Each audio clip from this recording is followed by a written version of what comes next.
This is an SWX Nonstop Local Sports presentation, the Montana Sports Series. Powered by Billings Clinic and Logan Health. SWX Frontier Conference College Football starts right now. In Dillon, Montana, this is college football on SWX. This afternoon, it's a battle of nationally ranked teams as number 15 Carroll College comes in to take on the 8th-ranked team in the country, Montana Western. Hi again, everyone. I'm Chris Fires along with Bobby Beers. And Bobby, yes, weather will be a factor today. Yeah, it started out kind of nice. Looked for a nice fall day. It's gotten precipitously worse. Well, that said, if we're going to talk about weather, let's talk about the quarterbacks. And we've got a couple of real good ones that'll be on display this afternoon. Let's start with Carroll College and the young man Caden Hewitt really growing into his role as the starting quarterback. Yeah, Coach Troy Purcell is really thankful that this guy came back home. And Caden Hewitt has done a nice job maturing in this offense. He's been, growing within this. He started out as a primary runner early in the season.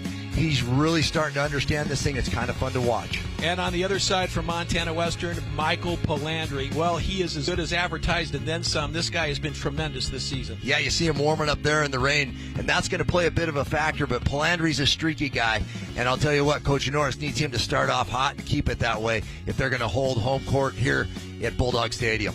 The rain is coming down here in Dillon. It should be a good one between these two nationally ranked programs. Carroll College and Montana Western. They'll kick it off next on SWX.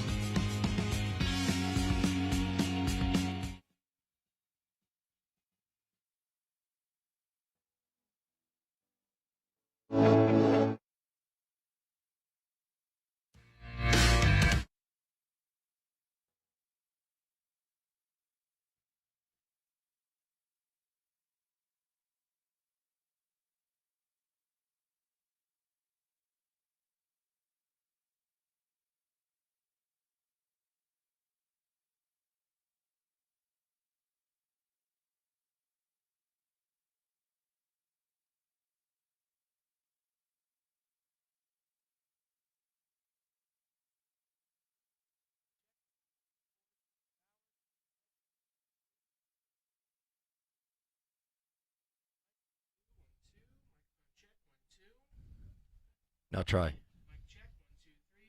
Mic check, 1, 2, 3. 1, 2, 3, 4. Checking microphone, 1, 2, 1, 2. Not getting anything. His mic is the mic button is on.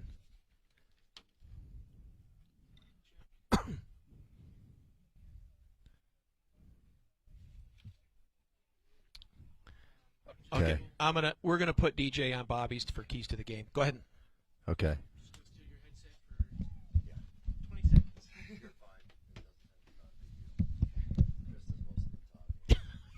Okay, I'm on Bobby's headset now for keys to the game.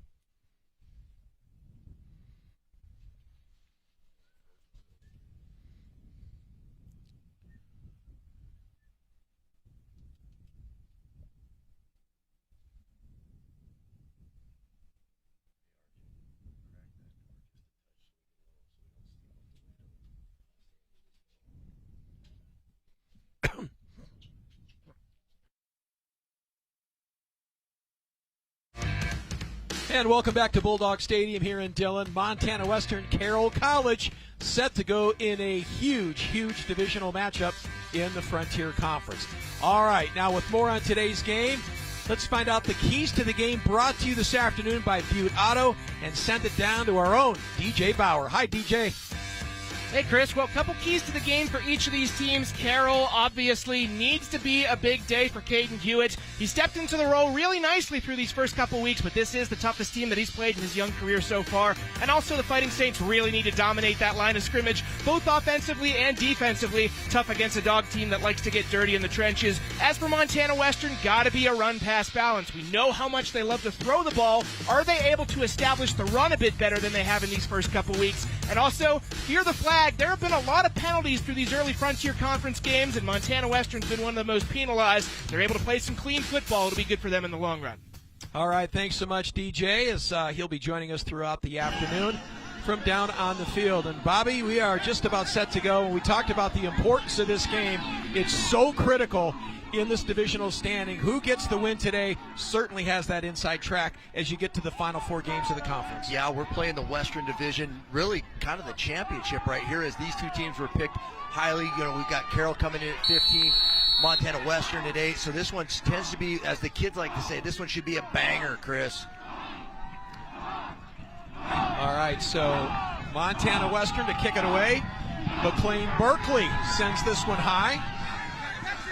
And a fair catch is signaled for and made by Jake Jeske, the backup running back. So the Saints now have the ball for the first time. And Berkeley handles all their kicking duties, and he did a nice job there, just giving a sky-high ball. They had to force him to fair catch it. But Berkeley been a nice addition to this Western team. Done a nice job all year handling both the kicking and the punting. And right there you see him as a weapon. Could factor into this one big time today. 121st meeting all time between these two programs. Carroll College, 78 wins to 40 losses. That said, the Bulldogs have won 7 of the last 10. In fact, the last Saints win was back in 2022 when they won 16-10 at Nelson Stadium. First down for the Saints, opening possession. Hewitt immediately goes up top. A choke and the intended receiver. Flag comes in at midfield. A little bit of contact there. Brady Mounts was back in coverage, the redshirt senior from Bozeman. Mounts having a nice year right there. Colchin running a little hitch and go action, the double move, and Counts just gets into his way. They see it down the field, throw the flag. So one of those keys in the game that DJ was talking about plays a little bit of a role here on the first play of the game. Well, Carroll College will rely on an improved offense today and will try to exploit this Montana Western defense. The big numbers for the Bulldogs come on the offensive side of the football, Bobby, but they're going to have to be more than adequate defensively to stop a Saints team that's really come on. Yeah, they've got to play big right here against the run. Is this Carroll run game? They're back fully healthy in the backfield, as you see Minert taking it up the middle, but they've got to have an answer for this multifaceted Carroll attack. Minert gain of 7, 2nd and 3. Ball at the 47-yard line. Yeah, talking to Coach Troy Purcell this week, he's very excited about the depth they've developed in their running back room. Having Minert healthy is a huge deal, but Xavier Ford is such a complimentary back there. Having them both healthy, those weapons play a key role in the development of Caden Hewitt at the quarterback position. Minert, the sophomore from Bishop Kelly High School in Boise. Hewitt fires it out there in the flat to Minert, who makes the catch. And you talked about Carroll College and their ability to run the football better as the season's gone on. Minert now on the year, 43 carries, 213 yards. More important, he averages 5 yards every time he touches the ball. So that's the one stat you look at a running back is how much yardage are you getting on first down? Yeah, and this offensive line's done a nice job for him. They've started to gel, and this running attack is formidable. As you saw in that last play, Minert didn't get anything in the passing game as Caden Mufich, that experienced linebacking core of Western, has to play a big role tackling well today. 3rd and 3 from the 47. Hewitt steps up, fires across, and this is knocked down and broken up. Incomplete pass brings up 4th down. I think that was Mufich again, reading that across the board right there. Comes over there, does a nice job with the offhand, knocking that one down. As you saw Akulchin. I was giving you a bad time about his name, and I'm the one who stumbles with it. Everybody stumbles with Akulchin. We'll not call his name. We already called it once on the long pass play for the penalty, but right there on the underneath route, Mufich on the play brings up 4th down, the punt team here for Carroll. Nick Klaus will stand back inside his 35. Ball sails over his head. Fields it at the 20. Now tries to get it away, and he does. So Klaus with an excellent job of just getting rid of the football as it was snapped over his head, and the Bulldogs are going to have terrific field position to start their first drive. Yeah, Cale Van Kampen, the linebacker, playing special teams right there, just giving chase, making sure that Klaus doesn't have any comfortable area to kind of get that. As you see, Van Kampen just right on his heels, trips him up just as he gets a foot into it. That ball sails, doesn't get back to the original down marker right there. The guys on the other sideline didn't have much work to do as Western sets up with good field position already in Carroll territory.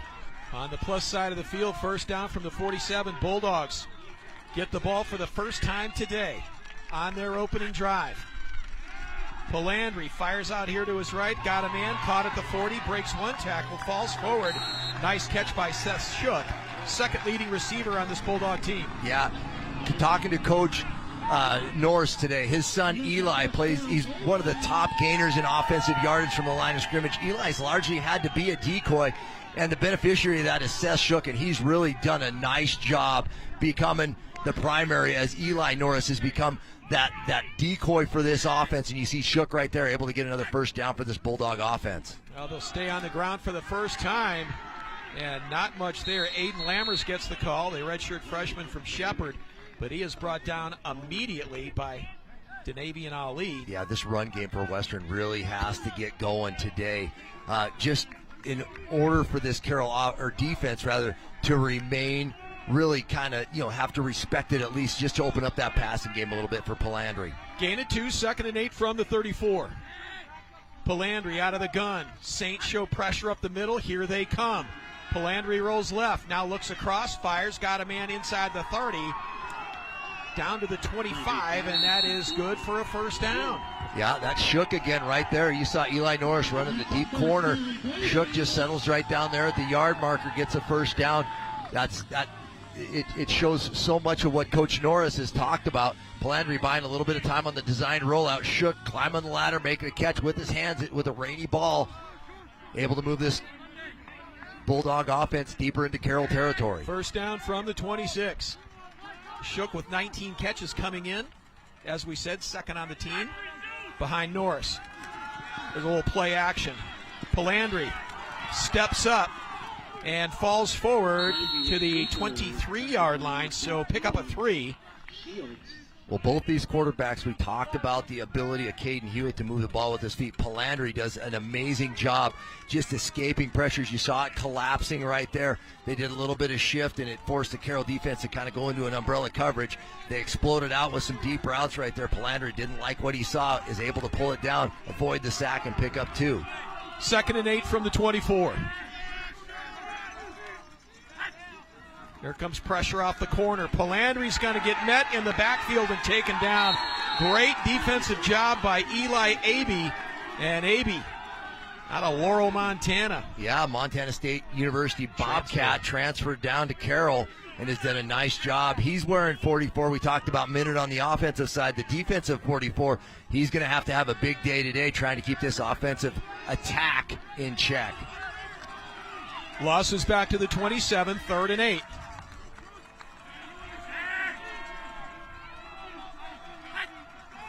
Palandri looks out to his right, gets it to Eli Norris.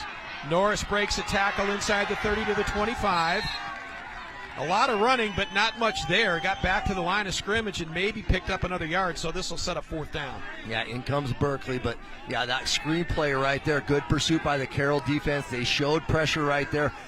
A lot of times when you see that pressure come, that screen game is your answer for it, but Eli Norris able to avoid a couple of tackles, picks up a couple of yards, gets better field position for Berkeley on this try, and Berkeley's been great all year. This one from distance looks like it's going to be about 43 yards, Chris. Ball will be spotted at the 33, so 43-yard field goal attempt for the redshirt freshman out of Billings Senior. Got plenty of leg from this distance. Gets a foot into it and absolutely hammers that one, but it is no good. Had the distance wide right. And the Saints, after giving Montana Western great field position from the 47, they turn him away for no points. Well, you watch the holder right there was trying to dry off his hands. We talked, you saw it in the open, how hard that rain was coming down. That field is absolutely soaked, and there's no drainage on a turf field. It's just water just has to sink out into the sidelines. No crowd on this field to shed the water. And so maybe it was a hole, maybe not, but that one comes up unsuccessful for Berkeley on his first attempt today. That Carroll defense 4th in the nation among NAIA schools, giving up just 230 yards a game. So second possession for the Saints. Hewitt, plenty of time, fires long and deep for Lincoln Holmes, and that is caught inside the 45-yard line, and a first down for Carroll College. That's just a great ball by the quarterback. A little play action to hold the linebackers. Lincoln Holmes able to get behind his defender. Ball a little bit underthrown, but we've seen Lincoln Holmes make some circus catches. This one was just a nice diving grab. And now the Saints into Bulldog territory for the first time today. First down from the 43. On the long completion. Xavier Ford tries the right side, not much there. They'll give him one on the play. 2nd and 9. Yeah, right. The left defensive end over there on that side of the ball, able to come up big for the Bulldogs, able to pull down Xavier Ford. They just collapse the run game right there on the right side of that offensive line, able to make a big play right there as you see the Carroll starting offense as they marched out for the second possession of the game today. Tyler Schoen on the tackle. Sophomore out of Chinook. Gain of 1, 2nd and 9 from the 42.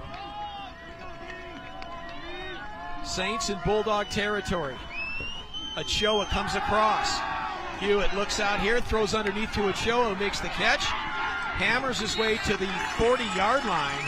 Short gain on the play. Jace Fitzgerald, linebacker from right here in Dillon, in on the stop. Yeah, you saw Reese Standish.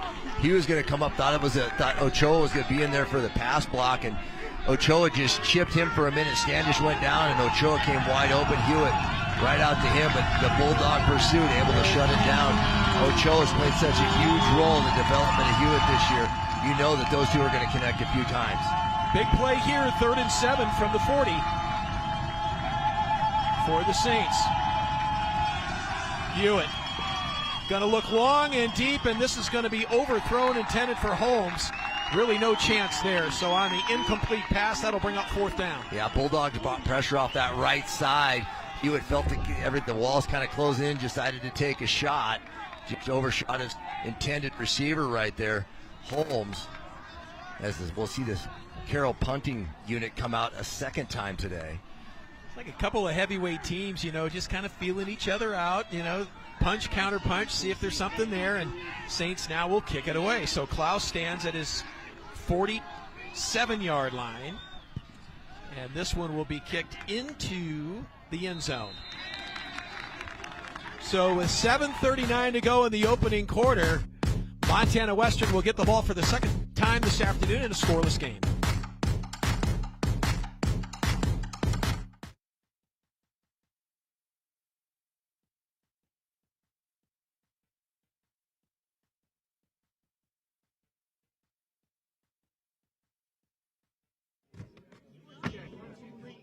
We're in the mic. 1, 2, 3, 4. Mic check. 1, 2, 3.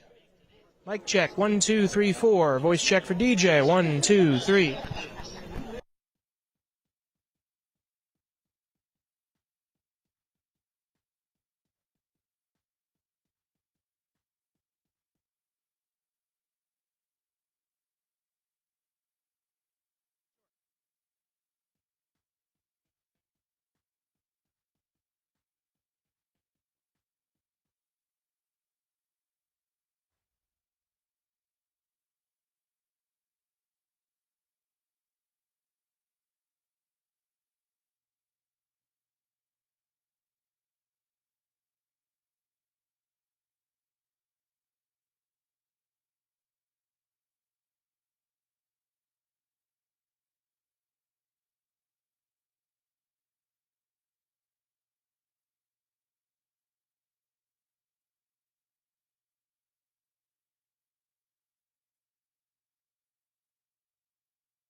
Welcome back to Bulldog Stadium here in Dillon. No score between Montana Western and Carroll College. Well, both of these teams ranked again this season.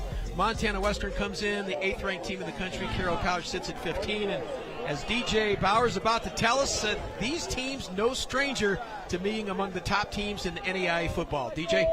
Yeah, guys, well, if you scan through basically any edition of the NAIA Top 25 poll over the past couple years, you're almost guaranteed to find Montana Western or Carroll or both. Of course, the Saints hold the all-time record with 57 number 1 overall rankings. Western on a streak of 23 straight top 25 appearances, 17 in the top 10. Last time neither was ranked, October 17th, 2022. Last time neither was receiving votes. If you don't count the spring 2021 season, it was the 2018 preseason poll. 7.5 years of always seeing these guys in the rankings.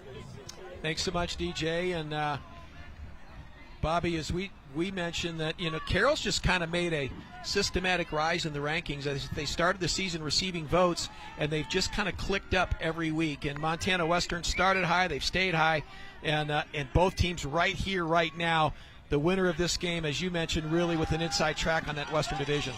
Absolutely. You see a nice pitch and catch right there. There's Shook again, making another nice grab down the field. And he's really become an integral part of this as people are, disguising their coverages to take Eli Norris out of this offense.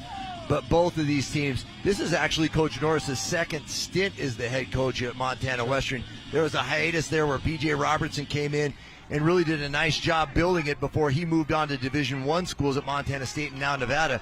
But Coach Norris has really implemented his vision for this program and continued to build throughout his tenure here at Western. Not much on the ground there.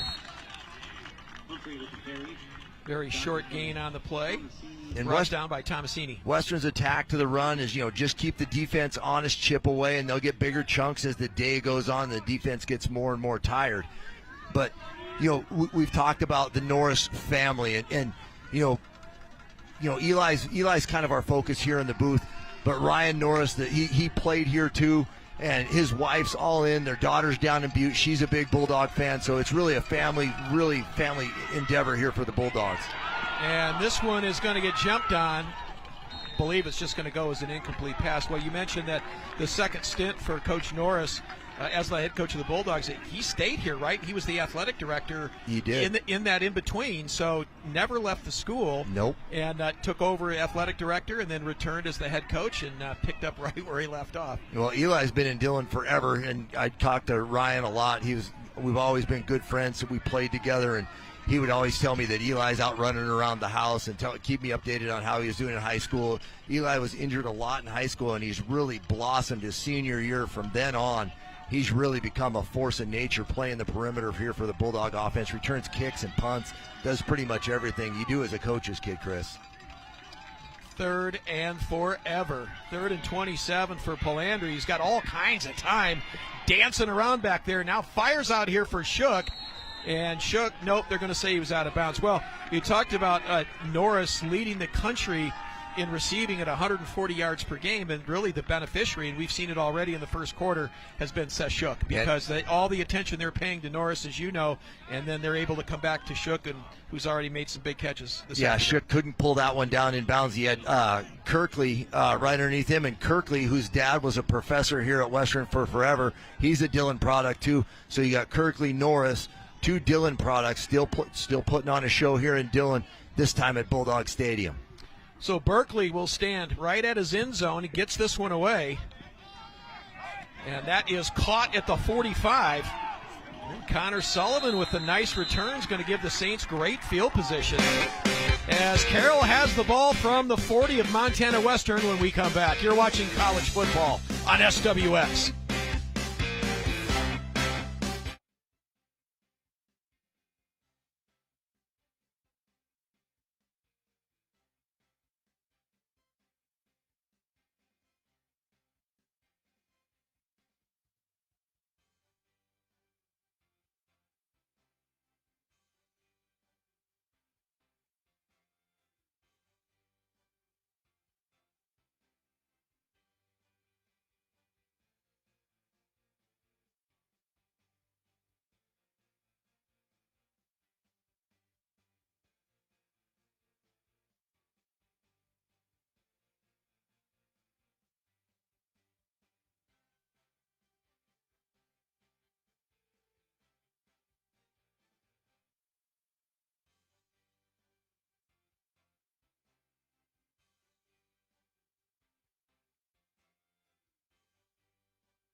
Lunch this afternoon for our SWX crew, provided locally by Engine 18, honoring MJ Simpkins, Dillon, and Beaverhead County. When tailgating at Western, stop by Engine 18, something you know a little bit about, Bobby, as a former Bulldog player. Yeah, those cats, a lot of those guys I played with, the honor of the Simpkins guy, who, what a great player at Western before, tragedy struck, and they keep his honor alive by awarding the number 18 to a legacy player here at Montana Western. And today that young man is Jace Fitzgerald. DJ is going to talk a little bit more about that, but Fitzgerald in on that play there as the Carroll offense starts running the ball here. Boy, Carroll's had great field position twice now inside Montana Western territory, but still no points as we come down to the 5-minute mark of the first quarter. Fast-moving opening quarter. Two teams that can put points on the board, but so far the defense has carried the day. Gain of 3, 2nd and 7, ball at the 37. And again, Minert stay on the ground, stretches to the 35, so that'll give him 2, and that'll bring up 3rd and 5. Yeah, just Jace Fitzgerald coming right downhill from his middle linebacker spot. Those two linebackers at Western, Fitzgerald and Mufich, two guys we're going to call the names of a lot today if this Carroll run game gets some teeth to it.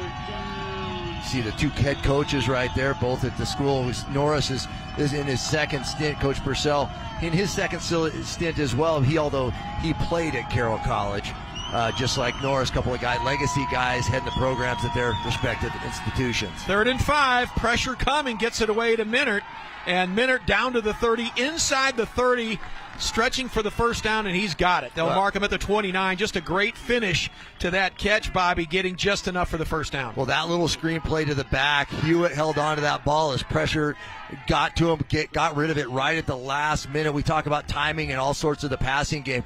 Right there, Hewitt held on to that ball until the last possible second, allowing things to open up. As you see him, he gets hit hard right there, and the ball right to Minert, right in the chest. Takes a lot of courage to deliver a ball and just take a shot like Hewitt did right there. First down from the 28. Hewitt inside, and this one pops up straight in the air, intended for Ochoa. That could have been disastrous for the Saints, but ball falls harmlessly to the ground. Incomplete pass, 2nd and 10. Nice job by the Western defense. They knew what was going on right there. They knew that they absolutely know that Carson Ochoa plays a huge role in this offense. They can't let him get sneaky yards and sneak out of there. Right there, they just kept pressure on Ochoa. The ball bounces harmlessly to the ground. Tip balls or pick balls, that's what you say in the defensive room. That one falls harmlessly to the turf. Here at Bulldog Stadium, brings up 2nd long. 2nd and 10 from the 28. Hewitt rolls to his right and unloads this one back of the end zone and caught inside the 5. Gavin Vandenaker somehow hangs on to it and goes out of bounds at the 2, 1st and goal. Great catch. Well, that's a familiarity that you build as you've been in a program for about a year now, and Hewitt just lets this one go. You watch it. Vandenaker sees it at the last minute, breaks to the sideline, falls down, catches the ball, rolls out of bounds, 1st down Saints. All right, so Ford on the ground, stretching for the end zone. Good effort, but they'll mark him just short. Yeah, he had good effort, but that Bulldog defense rallied with an effort of their own, keeping him short of the end zone line there. So Bulldog defense, baring its teeth a little bit down inside the 5. So 2nd and goal. As that Bulldog defense stiffens up on 1st down. Saints looking to strike first on the road against the 8th-ranked team in the country. And this time they send Ford out. Hewitt, quarterback keeper, slams up over the right side. Player signal touchdown. And now we have it. So Caden Hewitt takes it in on the quarterback keeper, and Carroll College will strike first on the 1-yard touchdown run. Well, Hewitt's no small wallflower. No, he's 6'3", not. 220 pounds. We talked about his emergence as a thrower in this offense. We remember early on in the season, we had their first game up at Northern, and he did a lot more with his feet right there. He did all 6'3", 220 pounds. Didn't get it with his initial effort. Kept those legs churning behind that big offensive line, able to punch it in for the Saints. Spencer Berger now on for the extra point. Oh, ball is high. They get it down. It's blocked. That ball is blocked. And then kicked out of bounds. But a nice job there by the Bulldogs as they crash in. It was a bad snap from center. And extra point is no good. So with 2:18 to play here in the first quarter, Saints strike first. They lead over Montana Western 6-0.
Saints strike first in this game. Caden Hewitt takes it in from a yard out as Carroll on top. Bobby, you know as well as anyone as a player, when you come in, as you see the block there, that was the extra point attempt, no good. But when you're coming in and playing a team ranked in the top 10 and you're on the road, how big is it to strike first in this game? Yeah, I mean, they've had their opportunities, right? We've watched, both offenses be able to move the ball, just haven't had, just some drive-stopping things. It hasn't been penalties today, although we've had a couple of called. But you're absolutely right. You've got to find a way to have some success early, just so you can kind of take that home crowd out of the equation. All right, so Carroll.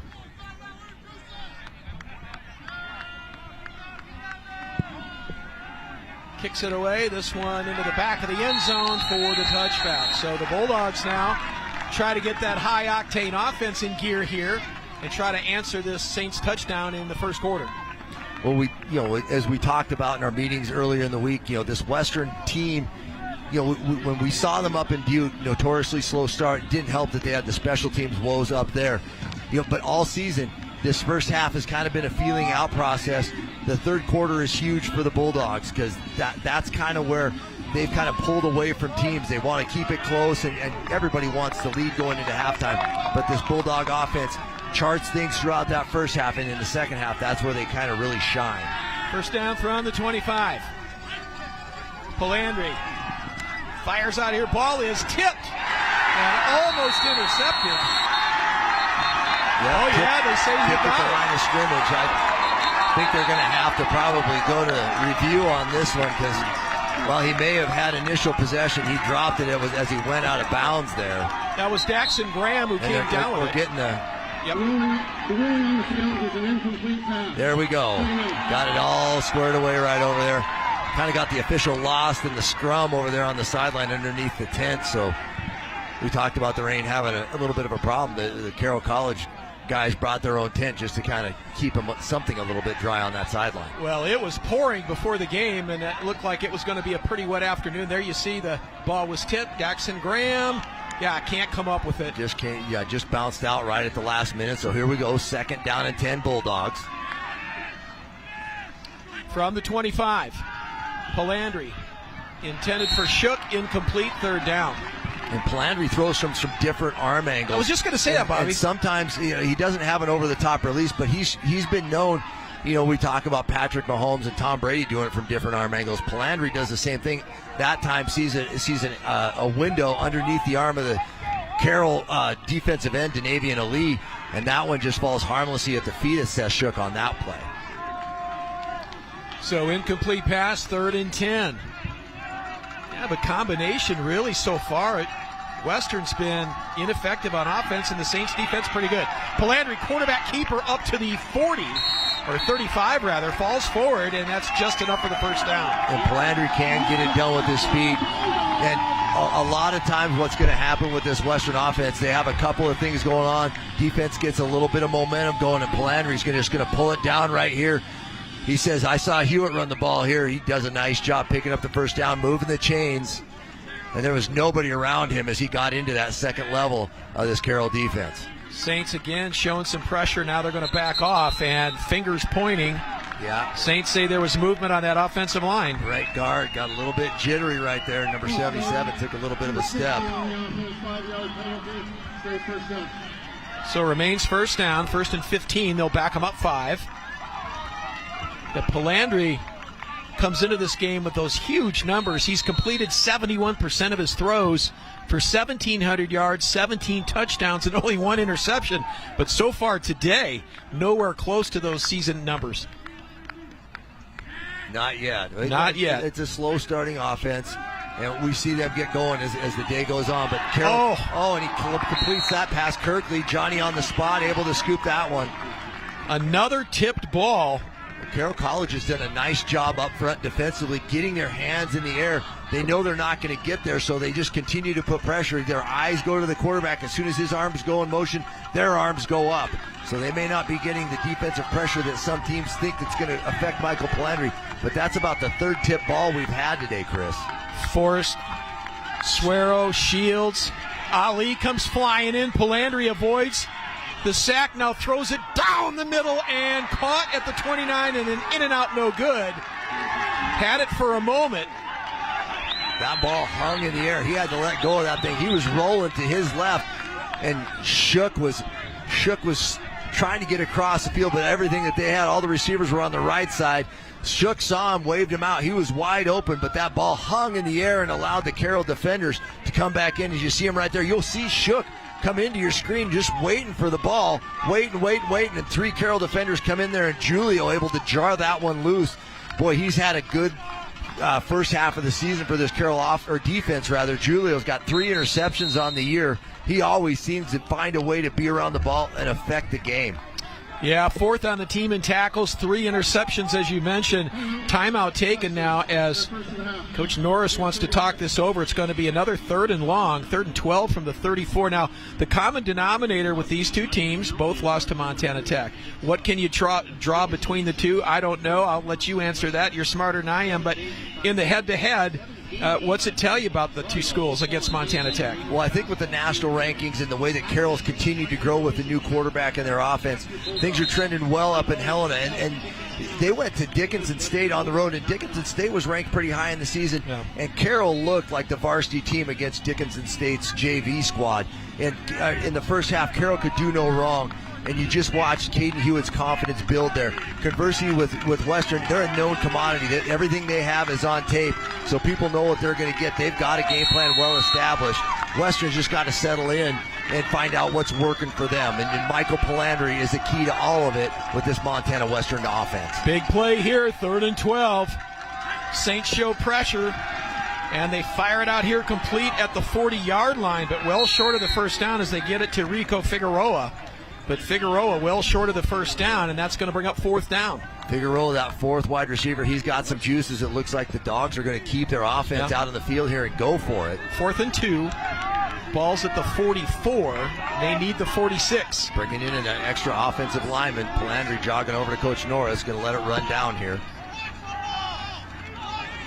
So they can let the clock expire here in the first quarter. Let's see if they run a play here. And they do. Lammers, first down, Bulldogs. Looks like he got just enough. Yep, there's boy, is that close. Right there. Got spun around, but not before picking up the necessary yardage. Sticks are going to move, and we're going to come back with some more big-time NAIA football right here on SWX.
Coverage of today's Frontier Conference football matchup is made possible in part by Torgeson's Equipment, serving the Montana community for 5 generations. Torgeson's Equipment in Montana, Wyoming, and Idaho, giving you those beautiful shots high above Bulldog Stadium. Those guys have come up huge all year, just that extra elevation, not only with the shots, but sometimes you and I get to ride in those, Chris.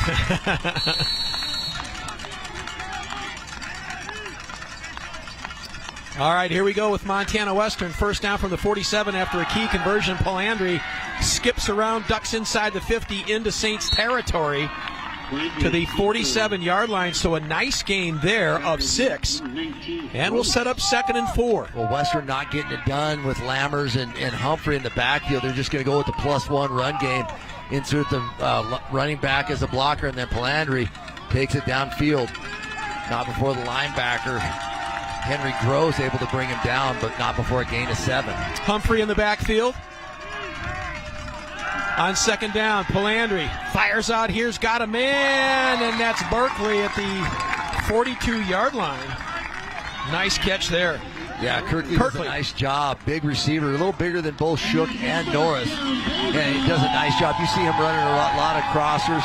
He actually was one of the receivers that was open earlier. That one he is able to haul in and gets a Bulldog possession inside Carroll territory on this drive. Kirkley, 17 receptions coming into this game, averaging just under 14 yards a catch. So a big gainer to the 43 and a first down. Here's Palandri. Now rolls out to his right. Still looking. Ali gives chase, trips him up. He finally gets rid of it. Incomplete pass. And Bobby, that was ticketed for a huge loss, but somehow Palandri able to avoid the sack and get that one away. Yeah, Carroll dropped 8 in coverage right there, and they had just 3 rushing the passer, and Palandri buying a ton of time with the speed escape to the right. Again, this time his escape routes are all to the side of the field so far that his receivers aren't. As you see him, he's going to zoom out to your right here. Nobody over there. You see no receivers over there. They're over the left side. Now the Carroll's defense catches up, and he just throws this one right at the feet of his intended receiver there.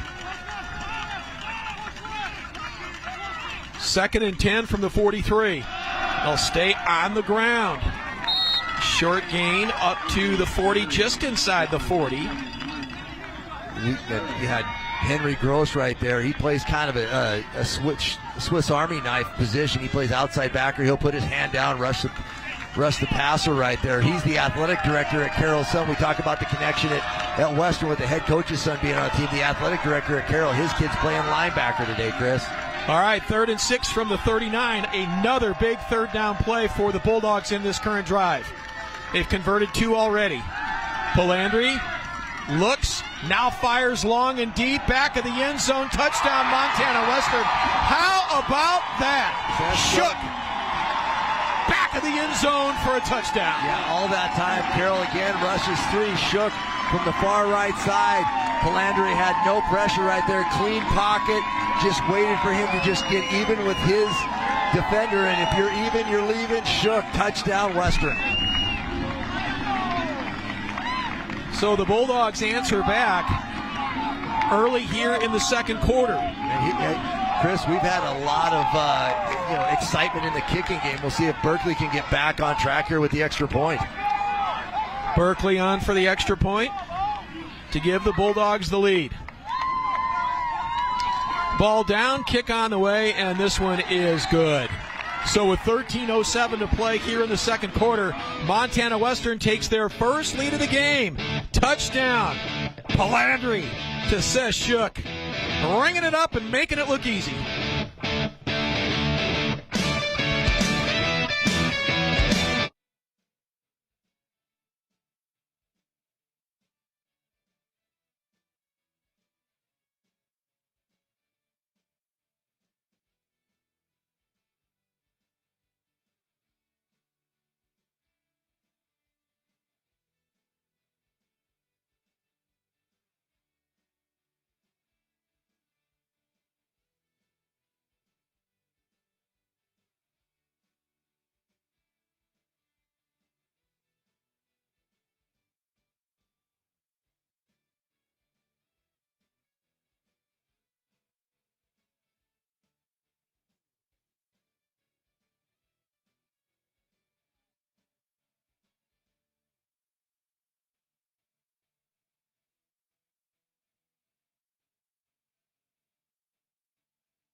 Montana Western with their first lead of the game, a spectacular pass play.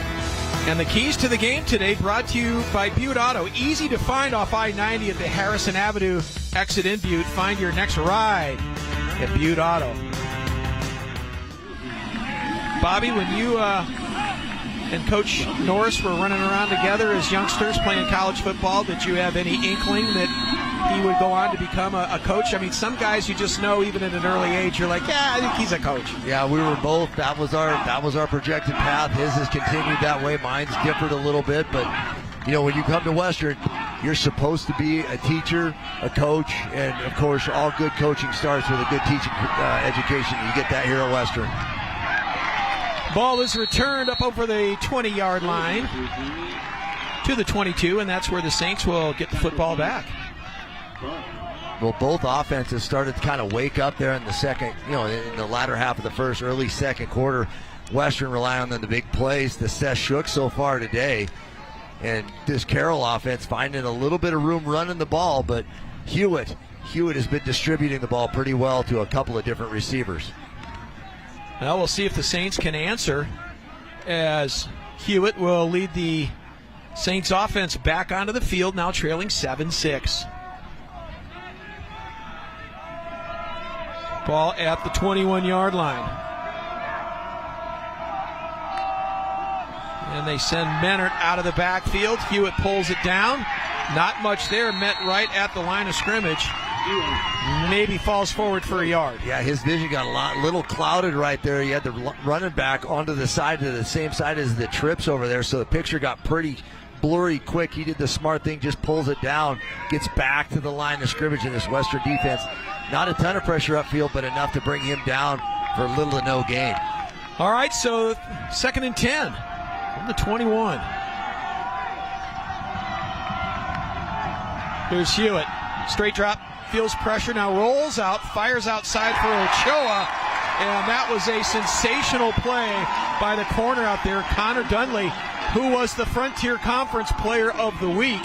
And what a play there as he reached in and knocked it down. From the safety spot, he saw Ochoa release early on that one on that crossing route. That's some good scouting right there as he does the offhand, keeps the other hand back there. That's a great play by the Frontier Conference Player of the Week last week, Connor Dunley, a freshman, 5'11", 190-pound young man, showing he's got a good feel for this Western defense. More importantly, had a good feel for what the Carroll offense was trying to do on that particular play. So the Saints faced with a big third down here from the 21. Bulldogs would love a 3-and-out here. Hewitt shifts to his left, now is brought down in the backfield at the 15-yard line. A loss of 5, and Carroll will be forced to kick it away. Yeah, that one, Western's defense did a great job downfield, and then Tyler Walker, the senior defensive end, just stayed with it. He saw Hewitt trying to escape out to his left. Walker stays with it and able to bring him down there for a big play on third down, forcing these Carroll College Saints to punt. Hometown kid from right here in Dillon. Kicking it right now to another Dillon product. Yep, here's Norris drifting back, calls forward, makes the fair catch inside the 40-yard line, and the Bulldogs will have it first down from the 37. So now Montana Western with that nice drive to score their first touchdown, force a 3-and-out, get it right back, Bobby. And if you're the Bulldogs, boy, would you love to put the pedal to the metal right now. Yeah, trying to find, they've relied on the big play downfield in the passing game. If you're an offensive coach right now, yeah, you want the big shot, but more importantly, you want to get your defense rested. It's a long game, trying to find something positive to build on in each possession here early in this game. First down carry. Humphrey slams up to the 40-yard line. Picks up 3 on the play, so 2nd and 7. Eli Abey from his linebacker spot just coming downhill. This Carroll defensive line, they were very well talented and had some long teeth coming into this, very experienced. Right there, they're getting just enough pressure, and then there's collapse in those run lanes. You're watching these Westerns running backs get the ball deep in the backfield, and there's a running lane initially, but those Carroll defensive linemen doing a nice job of collapsing those run lanes down and allowing those linebackers to fill. 2nd down. Palandri fires across to Norris, who makes the catch at midfield. And that is enough for the first down. Eli Norris with the catch, and with more on the sensational wide receiver for the Bulldogs. Let's go down to DJ Bauer.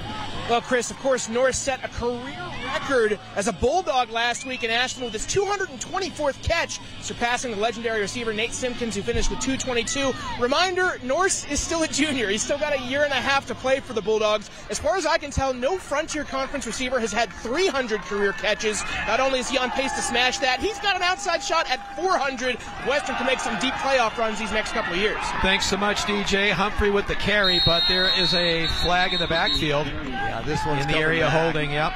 Old Forrest Swirl was going to have an impact on that play. I think there's a little tugging and pulling on that one. Yeah, just trying to find an answer in this run game. And those defensive linemen at Carroll run really, really well up front. That time they didn't have to run upfield. They were running sideline to sideline as Western tried to stretch it out with an outside zone play. Got called for the hold here, so 1st and 20 for the Dogs as they're backed up again in their own territory. Yeah, and you look at those big guys up front for the Saints, Forrest Suero, Ricky Shields, and Ali, and they are some big boys. Here comes some pressure showing up the middle. Let's see if they drop off, and they do. So 3-man rush. Palandri fires out there. He's got a man wide open at the 46-yard line. And a nice catch out there in the flat, and that is Colton Cornwell, redshirt freshman from San Antonio, Texas. And Cornwell came a long ways to catch balls today here at Bulldog Stadium, but did a nice job just sitting down in the zone right there, and good accuracy on a deep, basically a hitch route. Able to get him back into positive yardage in a situation, get it second medium here for the Bulldogs. From the 46 inside Carroll territory, Palandri, deep drop, now feeling pressure and incomplete. Boy, that was close to being picked off by Henry Gross, who jumped the route but couldn't get to it to go the other way. Yeah, Palandri wanted to get it to his running back right there, but the running back saw him running to his side, released on the route. Palandri was in the throwing motion just as Humphrey released downfield. Just not on the same page on that one as Gross. That's why we play defense. 3rd and 7 from the 46. Big play here for both teams. Bulldogs would love us convert here and keep this drive going. Palandri fires across the middle. Norris is wide open to the 10, 5, stretching touchdown, Western Montana. Wow, what a play there as Norris across the middle makes a great move and into the end zone for 6. Well, Carroll rolled their coverage down right there. They totally left him on it. Just really, there was nobody around him. The DB there, Gage Norsley, unable to make the open field tackle, and Norris, you can't leave the most dangerous guy on the field wide open like that. He's going to make plays hard enough to tackle him in short space, almost impossible with that much area around him. Well, they found something here in the second quarter. They almost went exclusively to Seth Shook in the first quarter. Norris was pretty much bottled up, but here in the second quarter, he has found a way to get open, and I mean open. Yeah, that one, there was nobody around. Just a little mistake in coverage right there as they rolled it down rather than staying deep as he released vertical. And the Bulldogs able to exploit that one as Norris, no stranger to the end zone, especially here in Dillon, comes up with another one for the Bulldogs as they go up 14-6. So after spotting Carroll College a touchdown, 14 unanswered for the Bulldogs. They lead 14-6 with 9:06 to play here in the first half.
Bobby, let's take a look at that touchdown again. Yeah, no pressure up here. Landry, he doesn't need you to help him up that much, as Norris does a nice job. Young receivers, catch the ball with your hands, and then after that, get vertical. Eli Norris knows how to do both of those things and winds up in the black end zone here at Bulldog Stadium. So the Saints will look to answer now, trailing 14-6. Western Division standings right now, Carroll, College of Idaho, and Montana Western all 1-0 to start divisional play, as they all opened with wins last week. They're all 4-1. So the winner of this game today takes over the top spot. Absolutely. Kick is high, but returnable for Sullivan. Sullivan up over the 15 to the 20. And Sullivan to the 25. Carroll College now will try to get this offense moving again. Old Aiden Baker from his safety spot. He's playing special teams today too. Folds back in and able to stop him right there about the 25, 26-yard line. So all hands on deck on special teams for the Bulldogs today. That was really their misstep in the week 1 loss up at Tech, as we watched Torgerson have a day against the Bulldogs, but they looked like they fixed a lot of things in special teams, at least to this point today. College of Idaho has their bye week today, as Ford is met and taken down in the backfield, and that's going to be a loss. So this Montana Western defense bowing up as Tyler Walker again slides into the backfield and makes the tackle. Yeah, first guy there, Devin Crow. The defensive line starting to pin their ears back, having a feel for what Carroll's doing offensively. Run game not going anywhere right now, as this defensive line at Montana Western starting to figure some things out. Loss of 1, so 2nd and 11 from the 25. 8:30 and counting here in the second quarter. Hewitt fires out here to his right, has Vandenaker, who drops the ball. That's incomplete. You see the ball, Bobby, hit the turf after he came up with a catch, so incomplete pass sets up 3rd down. Yeah, definitely a catchable ball, one that we've seen Gavin Vandenaker make a number of times. As he was going down, just kind of hit him right in the little pocket right there, bounced up. He got his hands on it, but not after the ball had already hit the turf. So big 3rd down here as this Western crowd starts to get into it here in Dillon. 3rd and 11. Crowd making some noise here at Bulldog Stadium. Here comes pressure. Hewitt's got a man wide open, a Colchin to the 30. It's a foot race to the end zone, and they won't catch him. Touchdown, Carroll College. One thing you couldn't have happen on this Bulldog defense is allowing a Colchin, their big play receiver, to get behind you. Chris Colchin's got good straightaway speed, and Hewitt delivers a ball right on target, in stride. A Colchin just races to the end zone away from all the Bulldog defenders.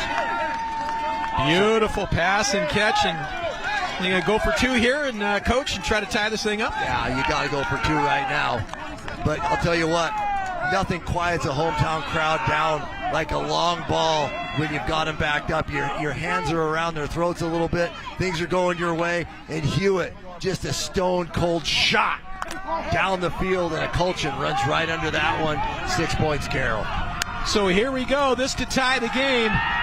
Hewitt's got all kinds of time, back of the end zone, and it is caught by Vandenaker, and we are tied at 14. Vandenaker does a nice job completely redeeming himself from the earlier drop right there, runs the back line, and Hewitt just lays one up for him. He's able to go up, great body control, gets both feet in. You only need one in college. Nonetheless, Vandenaker, 2 points, now we're tied. Now this game is living up to the billing, folks. We've got a good one going on here in Dillon. And here we go, one more time. 3rd down shot, and a Colchin just right there. Couldn't have been any more perfectly thrown by Hewitt. And right there, you're not catching Vandenaker when he's hit in stride. That young man can fly. Flips the ball just like you're supposed to do, and now we're tied right back up right where we started, Chris. What an answer for this Saints team. 14 unanswered by Montana Western. And then on a 3rd and 11, Saints come up with that huge play. Achulkin comes in as the 2nd leading receiver on the Saints team on the year, 24 catches with a couple of touchdowns. They'll give him number 3 now on the season. Does a nice job making a big play when they needed it most, and Hewitt just hanging in there, delivers a strike. And that big play offense that we talked about at Western, you know, Carroll says, hey, we got a couple of tricks up our sleeves. Let's make a game of this all day. And they'll kick this one away from Norris. And back come the Bulldogs. 8:12 to play here in the second quarter, and all of a sudden these teams really starting to find the offense with big chunk plays after a pretty quiet first quarter. Yeah, just trading blows back and forth right there. Carroll College, we talked about Western trying to find the run game. Western's found out how to solve the run game puzzle defensively against this Carroll offense. Western's offense, conversely, has figured out, where to find some pockets in the Carroll defense. A lot of fun football being watched right here this afternoon in Dillon. From the 25, first down.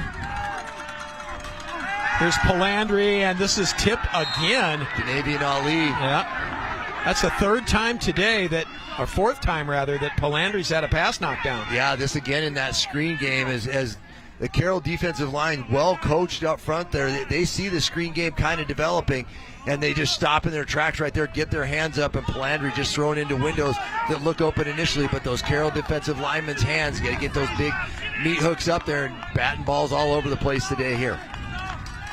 Second down, and quarterback keeper all the way.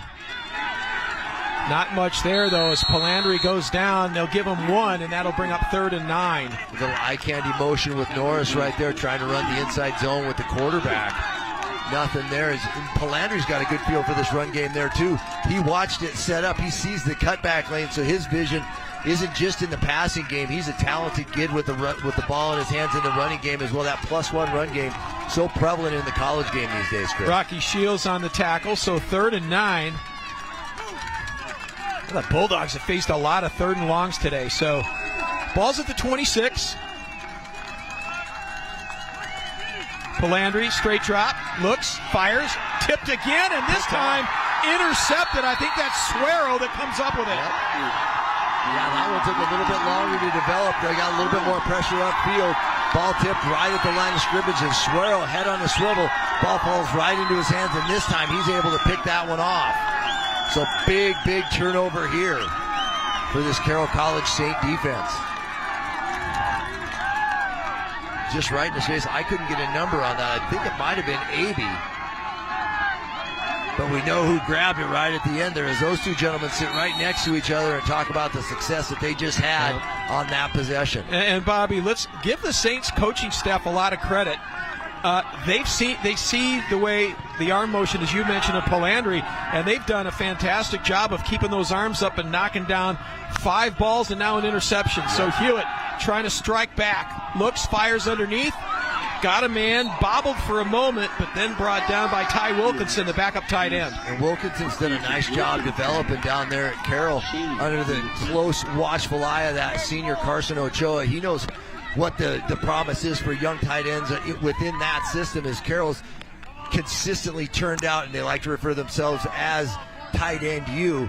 But there's another promising young tight end prospect in Wilkinson making a play there for the Saints. Gain of 5, 2nd and 5 from the 20-yard line. Hewitt, quarterback keeper, right side. He is hit right at the line of scrimmage.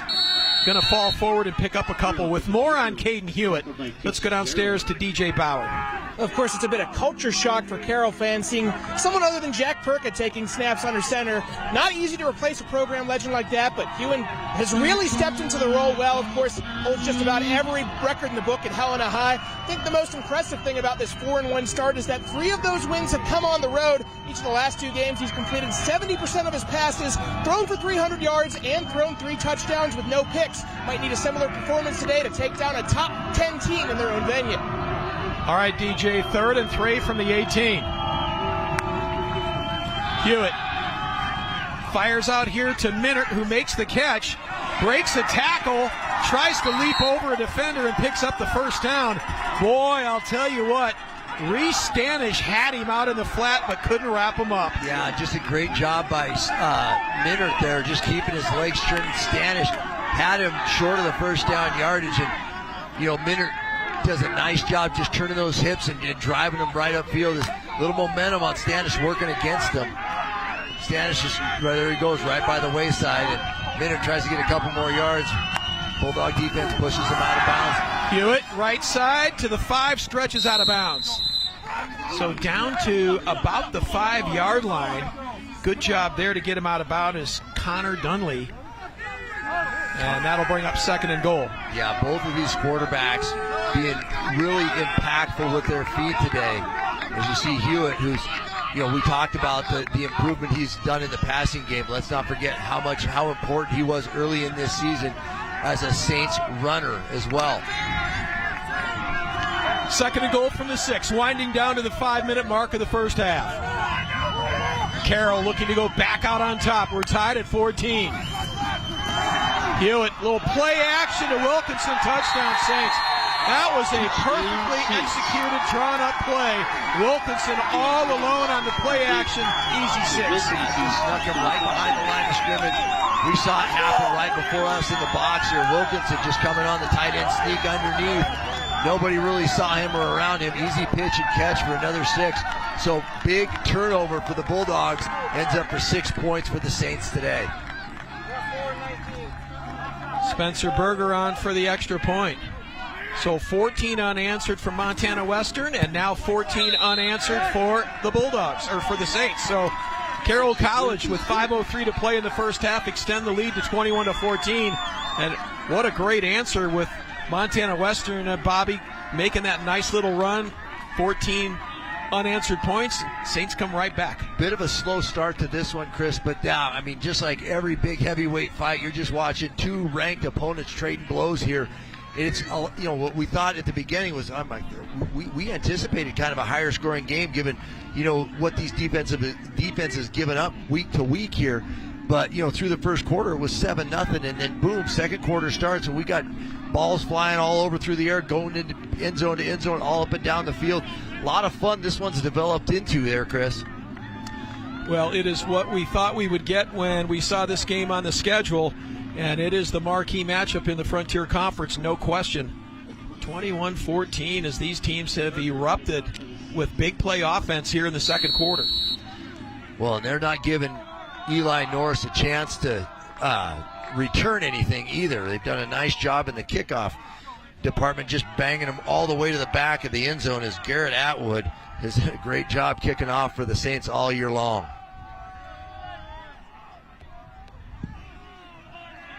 And this is going to drive Norris back, and he'll let it sail over his head. Touchback at Montana Western now. I actually think that's a switcheroo because it was Kai Golden earlier in the year that was really doing the heavy lifting, and I think he's just switched jersey into a more palatable number for the young man. So that's still Kai Golden. I recognize the body, just not the number.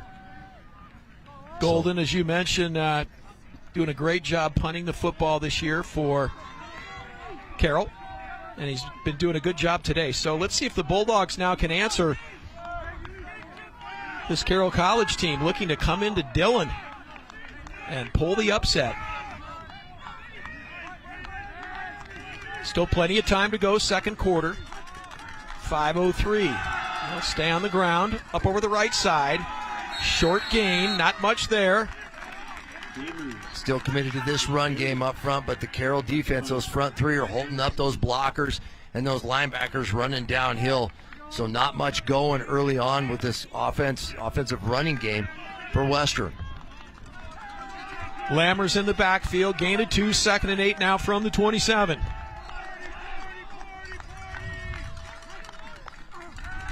Here's Polandri.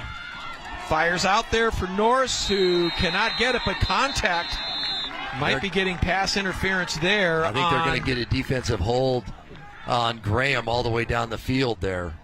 As he came out of his break, there's a little bit of hitch in his giddy up as he was coming out of that one. On the defense, number 7, 10 yards from the previous spot, the first down. Yep, indeed, that is on. Daxon Graham will give Montana Western the first down as the rain has returned to Dillon. We were getting a good dose of it prior to the game. There's only one way to keep the grass green around Dillon, because here on the field it's fake grass. So we're hoping that the rain subsides and we can continue to play some clean football. Good point. All right, so Lammers slams up to the 40, down to the 30. Good running to the 38-yard line. So takes what appeared to be not much and picks up 5 on the play. And Lammers really kind of, the injury to Humphrey early in the season, they weren't necessarily, it was kind of a two-headed monster, and Lammers the big back out of Shepherd has really kind of developed into their answer to the big back so that they can kind of run inside with a little bit of weight behind him. That dude dominated at Shepherd. He was a tough kid to bring down. Shepherd Mustangs. Not far from Billings. Nope. 2nd and 6. Shook with the catch up over midfield to the 46-yard line. And a first down as the Bulldogs keep this drive going. Nice job by Seth Shook coming back to the football, creating a little space for himself. Gets about another 5 to 7 yards after the catch, and the Bulldogs again find themselves in Saints territory. It's amazing what just a little bit of a commitment to the run opens up for you in the passing game. No question. First down gain to the 46. Winding down to the 3-minute mark, Palandri fires out to Shook. A little shake and bake and run out of bounds, but still gets it down to the 39-yard line as is brought down by Jacob Nemechek. Well, they come up and they've pressed Eli Norris almost every play in this one. He just gets an inside release, opens up that throwing lane for Seth Shook. That's an easy pitch and catch for that quarterback. You're not going to see the coverage right there, but as soon as Eli Norris's press takes an inside release, opens up that passing lane to the outside, and Shook knows what to do with it as we get another first down here as the Bulldogs are driving. Another first down from the 36. Palandri getting pressure from Gross and just throws it away. He was They're getting look for intentional grounding here. All kinds of pressure from Henry Gross and Aby. Yeah, that time rushing off the edge, Carroll brought a little bit of pressure, and as Palandri started backing out of there, they just kept good contained. As there comes the late flag right there. This is going to be intentional grounding, as there was nobody around that one. There's no receiver in the area. Intentional grounding. Number 10. The ball is placed at the spot of the foul. Lost it down. Third down. Okay, so lost it down, more important for the Bulldogs. Nothing that can kill a drive quicker than penalties. So they lose that one on first down, be second down here. Coach Norris not happy about that. He had a word or two for our referee today, Aaron Clonch. He's a Billings guy. Made the trek down with you and I today. Not in the same car. Maybe he rode with you, Chris. But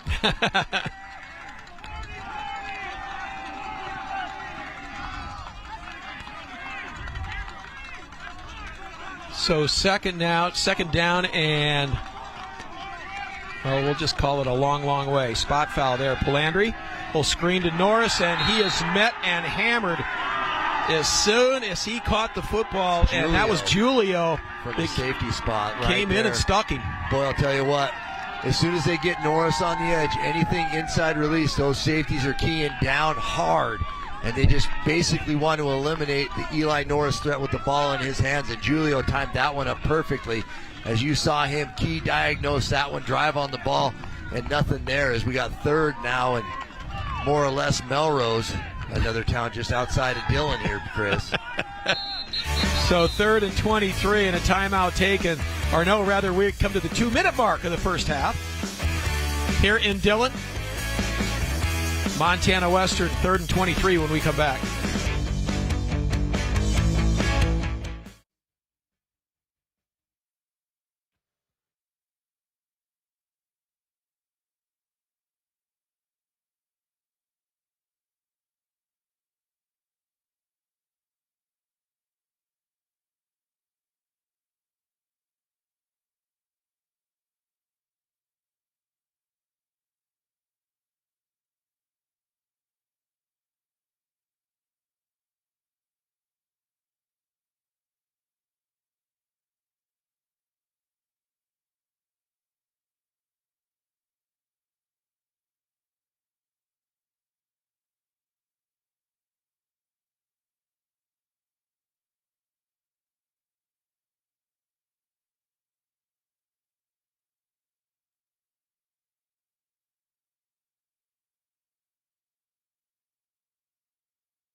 reminder, we hope you'll take some time to join us. New show we've launched this fall, This Week in the Frontier Conference.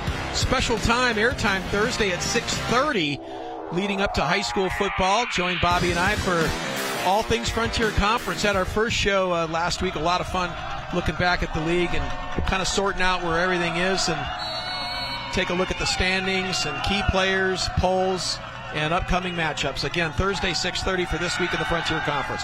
Palandri, all kinds of time, fires across. Got Norris wide open at the 35.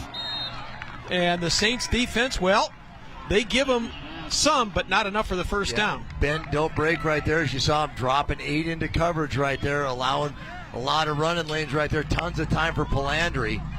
They're going to keep this one going here. They're going to go for it here on 4th down. As you see him just waiting. Norris coming across, catches the ball with his hands, reverses course. It's almost like video game moves when you're able to stop like that. I don't know if there was ever a time in my life other than when my mom was angry where I could reverse action like that. So they are going to go here on 4th and 6. Saints have all 3 timeouts remaining. 1:12 to play in the first half. Palandri looking for the first down sticks, fires out there, and oh, what a great defensive play. Stepping in at the last minute is Braden Orlandi, who knocks it down, and Carroll College will take over. Well, we talked about the great defensive play by Western safety right there. Braden Orlandi this time able to route read on that one, broke on the thrown ball, uses the offhand and makes a great 4th down stop and changes the possession back to his team dressed in white today here in Dillon as it gets in front of Kirkley with no contact, and that's a turnover on downs for Western.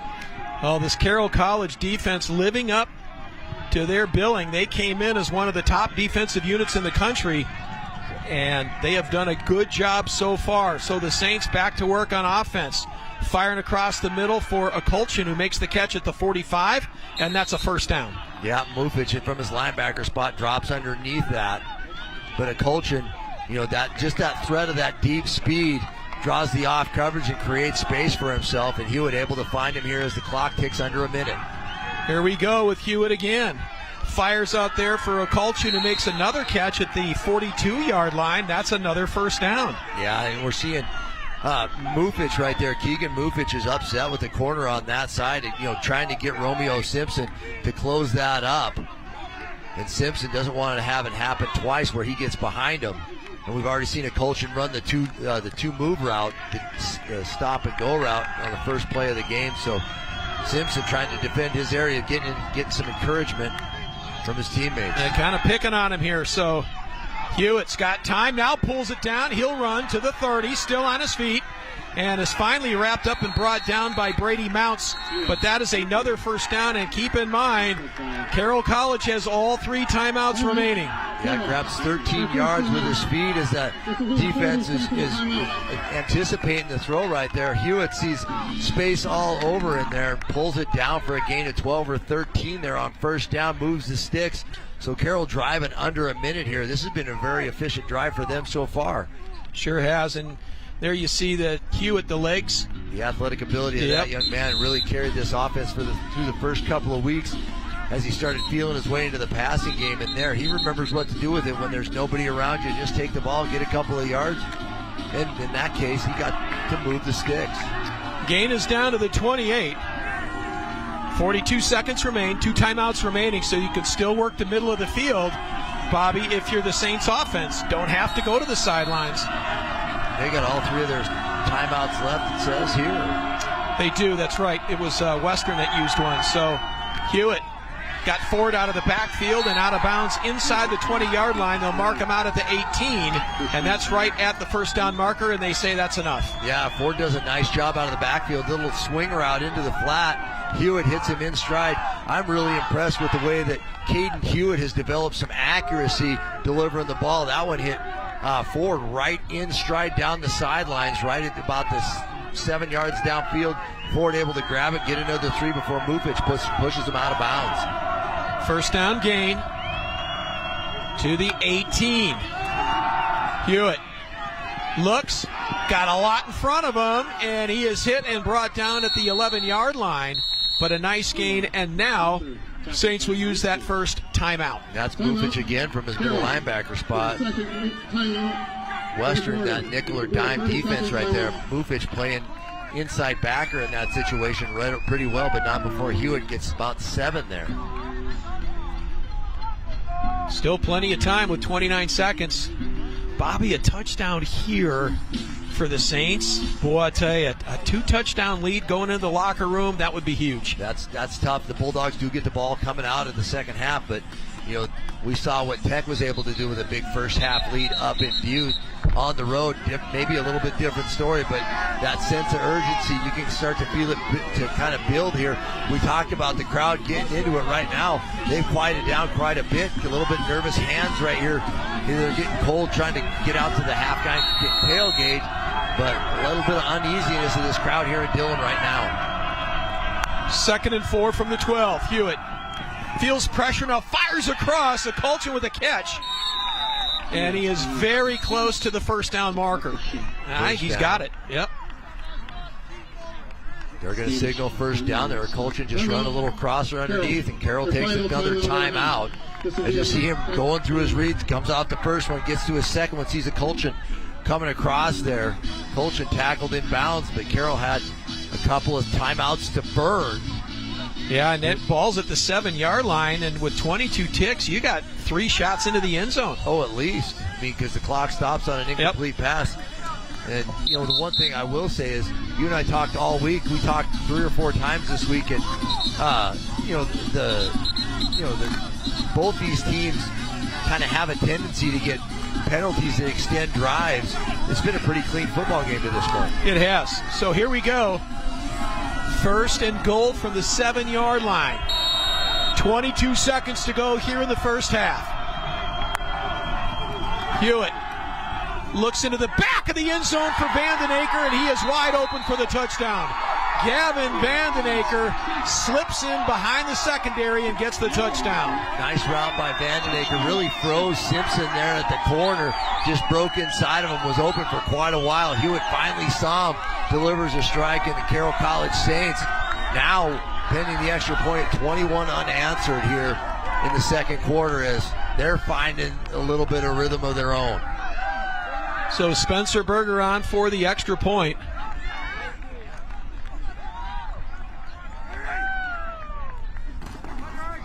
Kick is on the way, and it is good.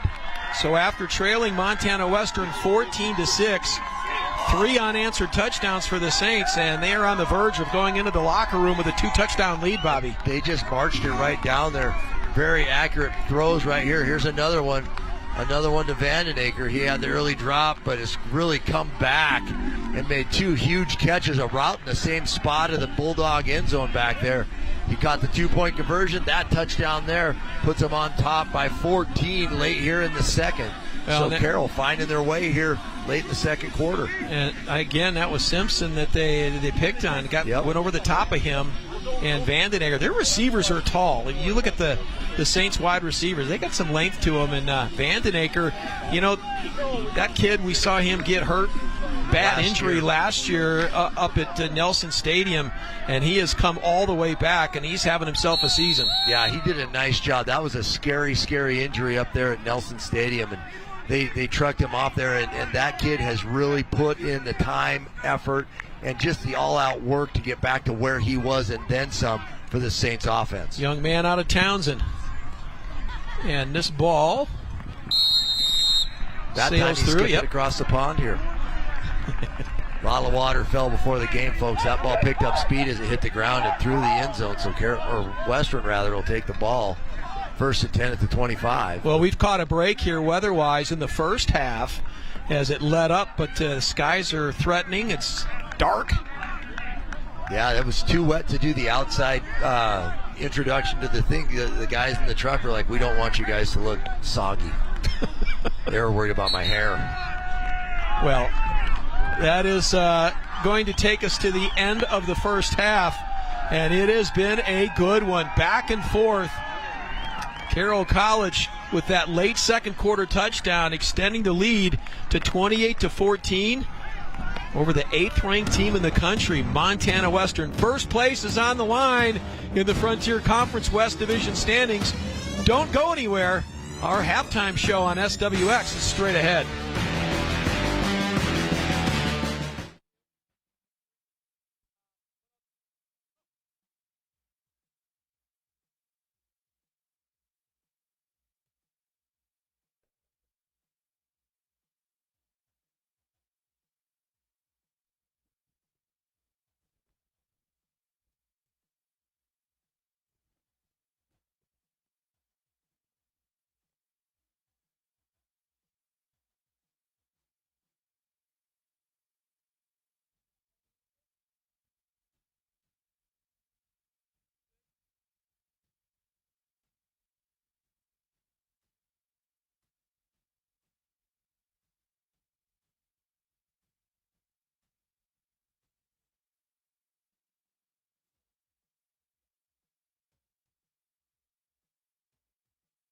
2014, very special interview guest for halftime with Chancellor Michael Reed. Appreciate you joining out here and battling the elements. Oh, does it work? Let me speak into it. Mic check, 1, 2, 3. This is the other microphone. Okay, awesome. So you're actually going to get your own mic. All right.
Halftime here in Dillon. Carroll's got a 28-14 lead on Montana Western. We've got a very special halftime guest for an interview here, Chancellor Michael Reed of Montana Western. Really appreciate you coming out here and braving the elements with me today. A little bit of a drizzle. Hopefully we can hold it to that. But, some very interesting education at Montana Western. Of course, you guys utilize the block format, a very unique kind of system. Tell me a little bit about how long you guys have been doing that, how you guys came to that decision, and just kind of how it, makes it a more interactive experience for your students. Yeah, you bet. Well, it's great to be here. And yeah, Montana Western, it's been about 20 years now that they adopted the block schedule. It's called Experience One, which is you take one course at a time.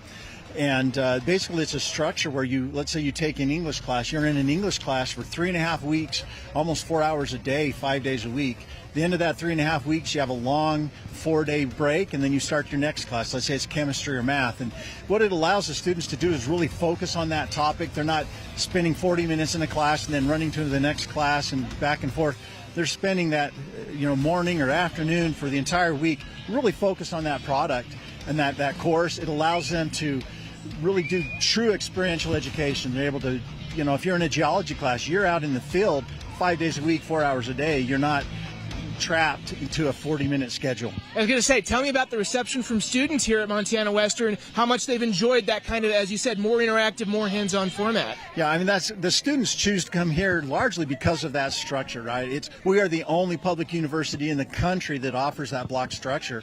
And the students come, they look for that opportunity. They want to be, if they're in a chemistry class, they want to be in a chemistry lab all the time working on chemistry. They want to do things the way they would do it in the real workforce. And that's why they choose to come here, and that's the experience that they get. A really unique experience, and also just exciting developments happening here for the university here in Dillon. Year 2 of having Bulldog Stadium here. I mean, what does it mean to this town and to this university to be able to have this on-campus field? I mean, this has been such a great addition to the campus. Prior to this, our football field was really a couple miles away from the campus. Now we're here. The students are able to be here. It's really brought some unity to the campus, a lot of energy to the campus. So it's been fantastic, and it's an amazing venue. I don't know. I think it's one of the better ones in the conference. We love it. I think it's fantastic. I really appreciate you taking the time to do this halftime interview with me, Chancellor Reed. We'll be right back here on SWX. First half highlights coming up. Don't go anywhere. We'll be right back.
Back to Bulldog Stadium here in Dillon. Carroll College leads over Montana Western 28-14 in a key pivotal game in the West Division as we near the halfway point of the college football season. Well, a lot of fireworks last week, and of course Frontier Conference Players of the Week honors were doled out, and for the Offensive Player of the Week, pretty easy. Montana Tech quarterback Jarrett Wilson, Bobby, he had a fantastic game in that win over Dakota State. Yeah, 5 total touchdowns. Anytime you can have that kind of an effect on a game, it's huge. He's been, really doing a nice job facilitating that offense up in view. Connor Dunley, we've called his name a couple of times. He had an interception, a couple of pass breakups, 9 solo tackles, and then on the special teams, Darius Haskins. Not only did he get the Frontier Conference Player of the Week, but this young man has been hugely impactful down in Billings as he was the National NAIA Player of the Week with 110 return yards, a 97-yard touchdown kickoff return. He did a great job last week for the Battling Bears. And we look at the latest NAIA top 5 teams in the country right now, and really, Bobby, the only change is in there at number 5, which supplanted Montana Western. Grandview, Kaiser, Benedictine, and Morningside top 4.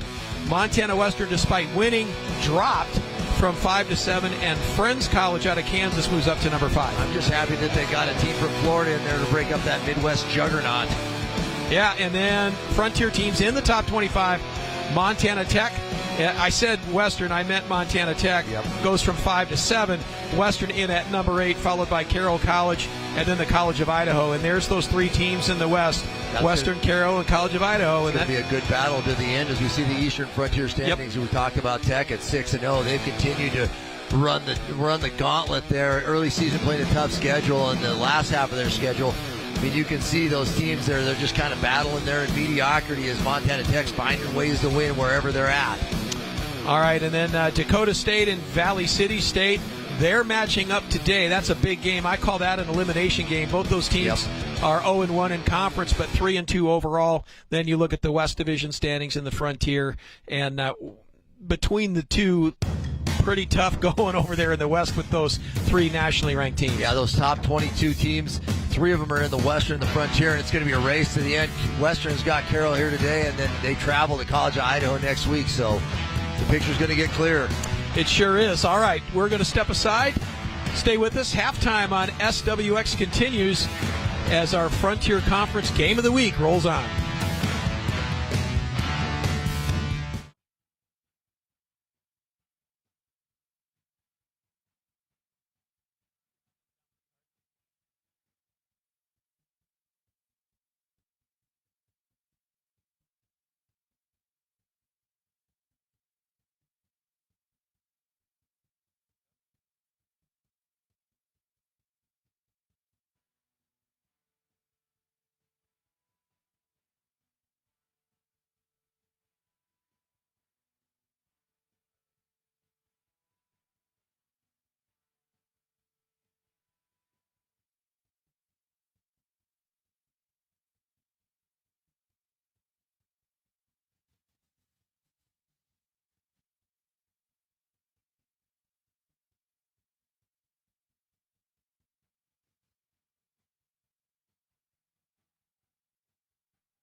28-14, our halftime score here in Dillon. Carroll College on top of Montana Western on a strong second quarter. Saints looking good on offense and defense, more than adequate. And Bobby, we take a look at the first half highlights, and Montana Western came out firing. Yeah, right here you get Kirkley. She's able to move the chains right there, and Palandri continuing to do it through the air, buy some time with his feet. Finds Seth Shook, back of the end zone right there. Shook celebrating with the fans right there on the knoll.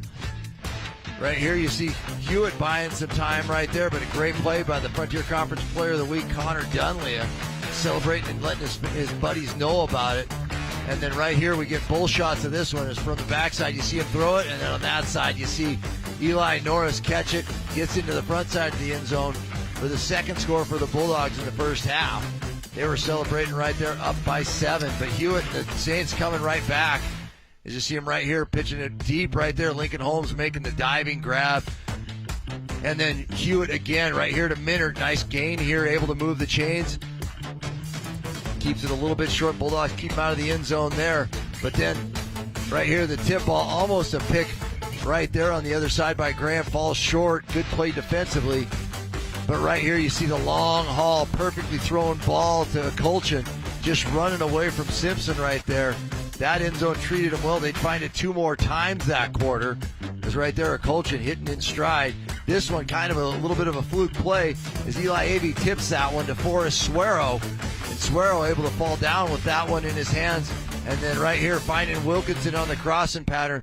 Had a little trouble initially. Ended up getting it into his body for the second score of that quarter for Carroll College. They put another one in there, finding Vandenacre.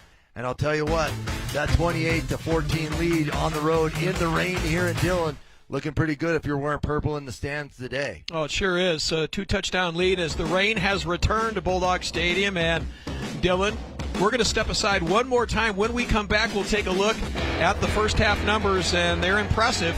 So that's when we come back, along with, of course, the second half kickoff here in Dillon.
we've seen a little bit of everything in the first half of this game, and defensive backs from both sides, from both Carroll and Western, have been active this afternoon, coming up with some big stops, and as witnessed right here as Hewitt's rolling out to his right, back to pass. How about that, just jumping the route? That's why he was the player of the week last week. He was not to be outdone, though, as we saw the block pass right there. A number of those by the Carroll defensive line. But, the Carroll backfield on the defensive side, you see Braden Orlandi right there coming off with the offhand right there. That was a 4th down play, and it was a big play for the Carroll College. And, we talked a lot about the prowess of the Carroll College run game. Neither team able to really run the ball in the first half. Caden Hewitt leading all rushers with 22 yards, but those rushing numbers really kind of lackluster, but they've more than made up for it in the passing game. It's both teams right around that 200-yard mark. Yeah, both teams pretty even statistically as we begin to start the third quarter. Now, these two teams have a long and storied rivalry, and with more on that, let's go down to DJ Bauer. Well, of course, guys, this is a rivalry that dates back a century. Carroll historically has dominated 78-40-2 record that included an 18-game win streak from 2005 to 2015. But as of late, the script has been flipped. Western has won 7 of the last 10 meetings between these two teams. In fact, Carroll's last win here in Dillon was the final game of that 18-game win streak. It's been a new streak with 5 wins in Beaverhead County in a row for the Bulldogs over the Saints. All right, thank you so much, DJ. He's all bundled up down there in the sideline. Yeah, looking good in that hoodie. A lot of things have flipped in this one, including the weather. It started out a lot like we're experiencing now, but the history of the Carroll program. We talk about the championships, and I talked to Coach Purcell this week. They've got a sticker on the back of their helmet. You can see it when we shoot from the end zone shots. They've got a sticker on the bottom of their helmet. It says 645. They've got a whole fundraising system in that with coins and whatnot. The 6 will be the 6 national championships. And the 45, folks, that's how many conference championships the Carroll College Saints have had in the storied history of that program. All right, so the Saints to kick off here to begin the third quarter. I think, Bobby, and it's obvious, really important drive for Montana Western to start this third quarter. First possession. And that ball's coming down, and it's going to be brought out in the back of the end zone to the 20, to the 25, and Norris up to the 24-yard line. And bear with us, folks, on the call of this game of the second half, because it is raining so hard that we're trying to squeegee the windows off, but visibility is not the best. Yeah, we've got our pit crew out in front here squeegeeing the windows, so we're going to do an awful lot like you guys at home. So if you want to turn the sound up, that'd be great. We'd appreciate it. You could put Bill Heisselman in the NASCAR down there in pit row, cleaning off those windshields. That's what he does during the week. He does. Pretty good at it. All right, so the Bulldogs, to start the third quarter, have the football, down a couple of touchdowns. Here's Palandri. Fires out here, and short pass and catch made by Kirkley. Right out to Kirkley, easy pitch and catch, trying to get Palandri to throw kind of out on the edge. We saw the success he had pitching it out to Shook on the edge. That one just goes out to Kirkley. Nice pitch and catch. Kirkley puts his head down, gets another couple yards, 2nd and 1 here. Good safe play, as you mentioned, Bobby, to start this third quarter. Just a quick pass out into the flat. Kirkley with a nice job after the catch, 9 yards, 2nd and 1 from the 32. Palandri fires out here again, caught at the 45, that Shook, and that's a first down. Yep, working that left side of the offensive side of the ball there. I think the one stat that we missed were the 5 tip passes by that Carroll defensive line. That's one of those things that we don't always see in a stat line. Had a tremendous effect, with one of them resulting in an interception. Now they're going out on the edge here, and Shook can make it another nice catch for this Bulldog offense. First down game. Ball's at the 48-yard line. Here's Palandri, quarterback keeper all the way. Hits it up inside the 50 into plus territory, and they're going to mark him at the 47. So a gain of 5, 2nd and 5. One of the things that we saw during halftime as the Bulldogs went inside, dried out. Carroll College remained on their sideline as we watched Sook just taking it up inside to +1 blocking there. Had Humphreys, a lead blocker, able to get about 5 there as the Bulldogs still trying to stay committed to this run game. Ball at the 47. 2nd and 5. They bring Norris across. Left side gain close to the 45. Be a couple of yards short of the first down. Just a couple of yards right there. But still, Humphrey finding a little bit of yardage. Bulldog offensive line trying to get some push right there. Suero in on the stop. So the first big third down play of this drive, 3rd and 4 from the 46. Boy, and it down 2 touchdowns. You wonder if they'll go. Here comes Gross creeping up to the line. Coming off the corner. Palandri fires out there. That's caught by Norris, first down. Norris with the catch, little spin move inside the 40 and a first down. Yeah, they got a new corner out there. That's Jacob Nemasek, rather, redshirt freshman right there. Big, tall drink of water, about 6'4", that guy. And Eli Norris, not even close to 6 foot, able to shake him a little bit, get a couple of yards after the catches. They're kind of having their way on the left side here as Norris able to escape that and get out of bounds there. So the Bulldogs, good-looking first drive here.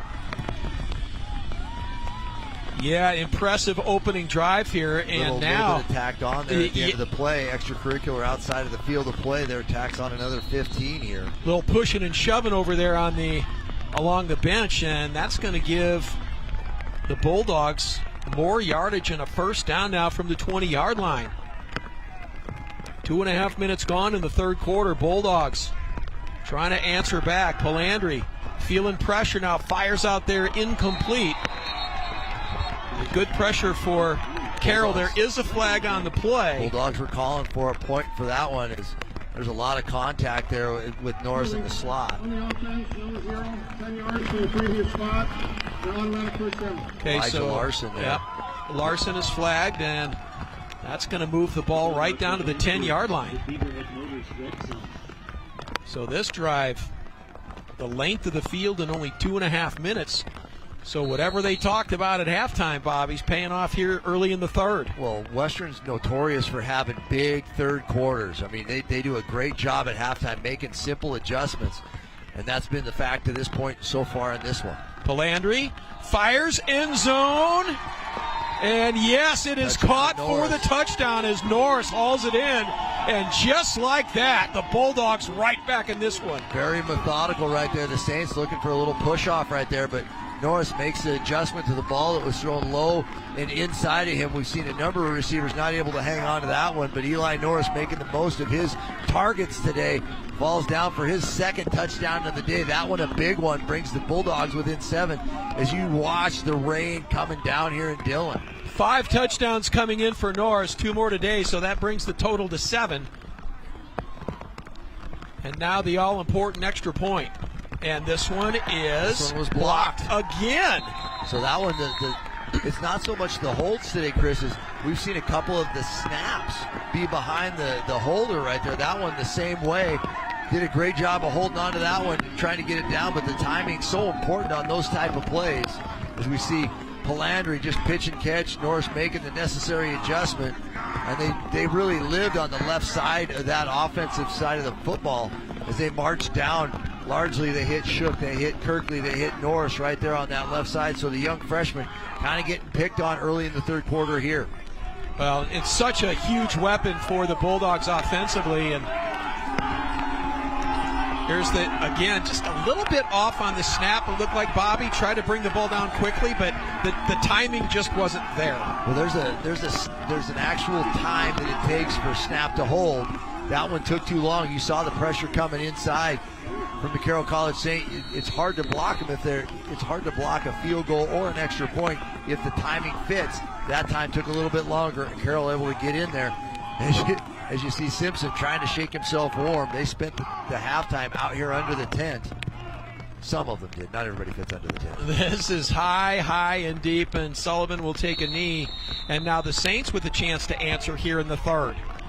Extra point keeps it an 8-point game at 28-20. Well, there wasn't a lot of defense by Western at the end of the second quarter there, as they really methodically, much like Western just showed us, they marched right down the field. So Caden Hewitt gets his chance here, as this one could turn into a bit of a race to see who finishes on top. As you see there's that sticker right there, Chris, the 645, in honor of the success that this Carroll College program has had. Coach Purcell very proud of those facts and trying to carry on that tradition really in the history of the program. He was coached by Bob Petrino, and then Mike Van Diest did such a successful job there for a lot of years. Yeah, those two coaches, Coach Petrino, Putter, got it going at Carroll College, winning all those Frontier Conference titles, and then, of course, Mike Van Diest and those national championships, 4 in a row, 6 in all, almost unheard of. To have that kind of success at the national level, and it was quite an era back in the day when Carroll was led by Coach Van Diest, was in that national championship game year in and year out. First down from the 29. Hewitt, all kinds of pressure, incomplete pass brings up second down, and a flag comes in late. Well, another nice job by Hewitt buying time there. Might get a late hit here by the Western defense, as Hewitt just trying to pitch that one out in the area of somebody. That's exactly what it is. Yep. Roughing the passer is the call. What's the biggest, Bobby, you've seen Carroll enough this year, what's the biggest thing you've seen in Caden Hewitt? We saw him in week 1, of course, transfer from his hometown of Helena, coming back to play for the Saints. What do you think's been his biggest attribute as he's progressed forward? So he's become a lot more, and we've seen him periodically throughout the season. Early on, he was just looking for Carson Ochoa the whole time, and Carson Ochoa, big target, your quarterback's best friend, but he's done a nice job distributing the ball to a plethora. There's a big word for you, Chris. I'll look it up afterwards. But a lot more receiver distribution, even get the ball to his running backs. As we watch Minert get the ball here, he just handed it off to him this time. But he's hit the backs out of the backfield. We watched him hit forward in stride there. He's hit a Colchin a couple of times. Vandenaker, he's been the target as well. Lincoln Holmes right there. So he's utilizing all of his weapons and able to progress through his reads and know where to go with it. And that spells doom if you're an opposing defense, as Caden Hewitt learning on the fly a little bit here, but getting more and more comfortable as the season goes on. Gain of 4. Keegan Mufich was on the stop, 2nd and 6 from the 48. Hewitt, quarterback keeper, stretches for midfield. He's got it. Gain of 2 on the play, so this will bring up 3rd and 4. Yeah, little run read option. We watched the option under Putter for so many years. They've only had 3 coaches in the past 40 years. So as you watch the option right here, Hewitt just taking it downhill, and then Jace Fitzgerald meets him right there at midfield. So Bulldogs looking for a little momentum changer. 3rd and 4 here for the Saints offense as Hewitt and the boys come to the line. Montana Western bench jumping up and down. They know how big this play is. 3rd and 4. Hewitt's got time, fires out in the flat, got a man. Minert, first down and more. Inside the 35 to the 30. Minert still on his feet to the 25. Finally taken down in a huge first down gain.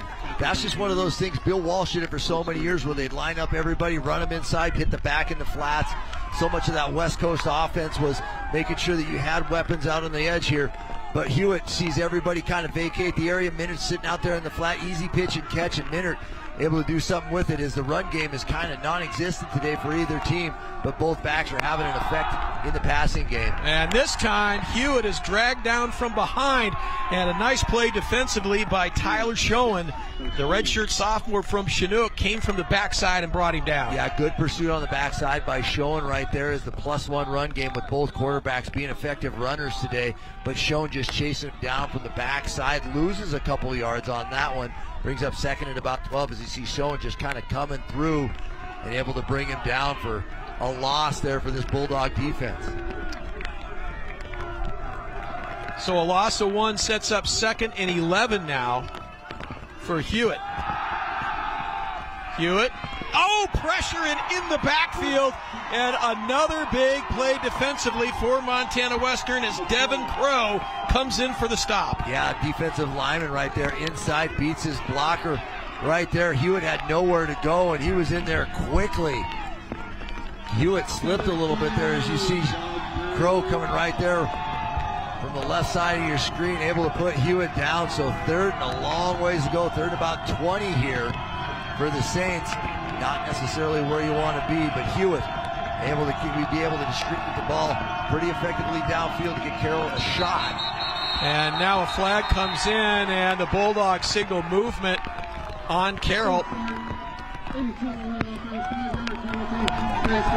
Yeah, 3rd down, so 5 more yards. Promising drive kind of negated by Good defensive play and a big defensive play, and now a penalty back and Carroll up here, taking him out of field goal range. Saints going the wrong way here on this after getting it down deep into Bulldog territory. 3rd and 25 from the 40. And as you mentioned, field goals going to come at a premium. Here's a long, deep pass, end zone. That is a touchdown for Carroll College. And guess who? A Colchin again. Yeah, well, you could have guessed what we'll do. Both sides, we saw Western pick on one side of the defense there. Carroll, conversely, has their guy on which corner they want to pick on. And Colchin just runs a straight go route right inside of Romeo Simpson, catches another touchdown. There was a little bit of pressure in his face. He pitched it up there late, and Colchin makes the adjustment. Ball falls down in the end zone with the Colchin underneath it. Touchdown Saints. And a perfect pass by Caden Hewitt, and an equally impressive catch by Chalkin, who goes up and grabs it. He has had himself a game this afternoon. Extra point is up, and it is good. Ricochets that one off the right upright. So with 8:36 to play here in the third, Caden Hewitt to a Colchin touchdown. Carroll College, 35-20 our score.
This Montana Sports Series presentation of Frontier Conference football is made possible in part by the Billings Clinic.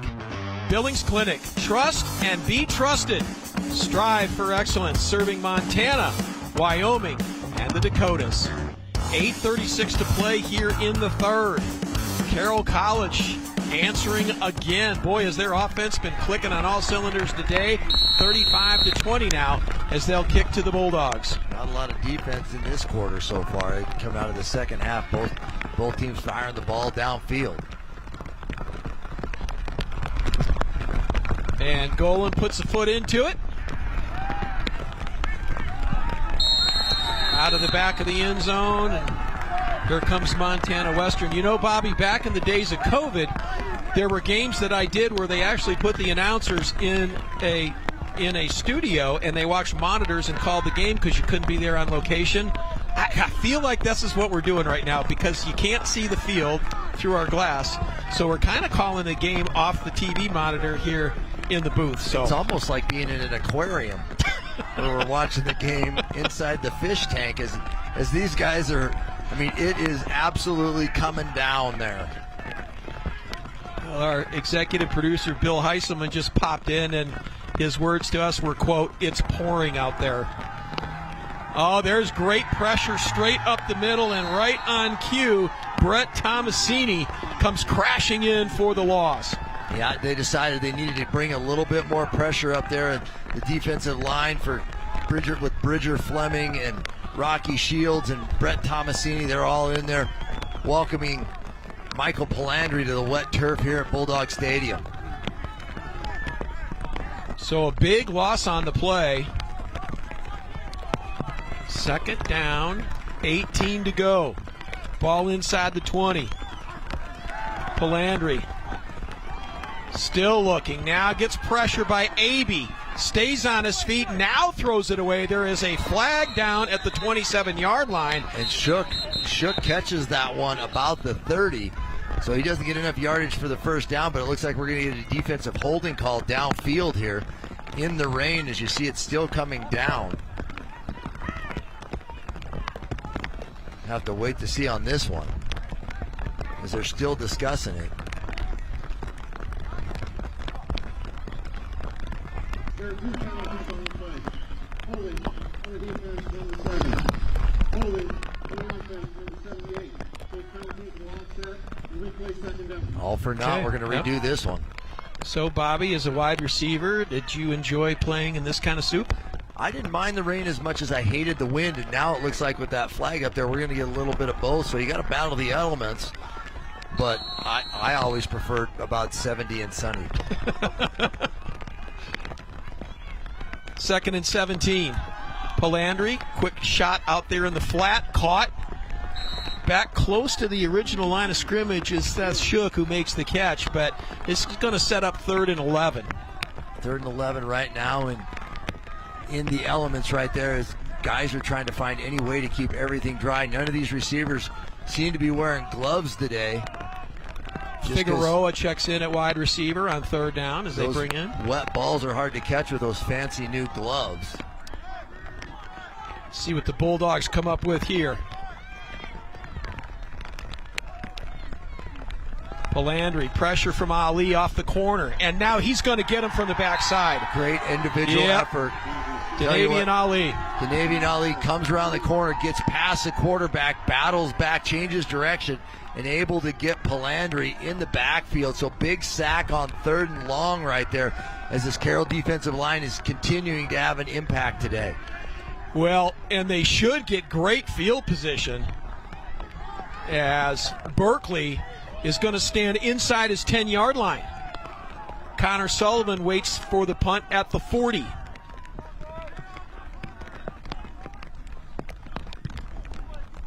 Berkeley gets the kick away, and Connor Sullivan signals for it and makes the fair catch at the 48. So the Saints with great field position when we come back, leading 35-20 here in Dillon.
Carroll College with the lead on the football, first down from the 48. A short field to work with, leading 35-20.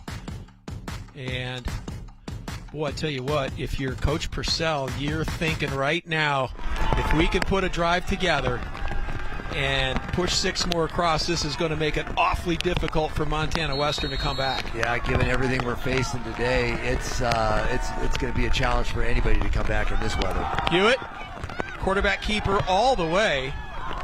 Nice job of running the football to the 45. And that's really been their answer to the run game that Western has really done a nice job.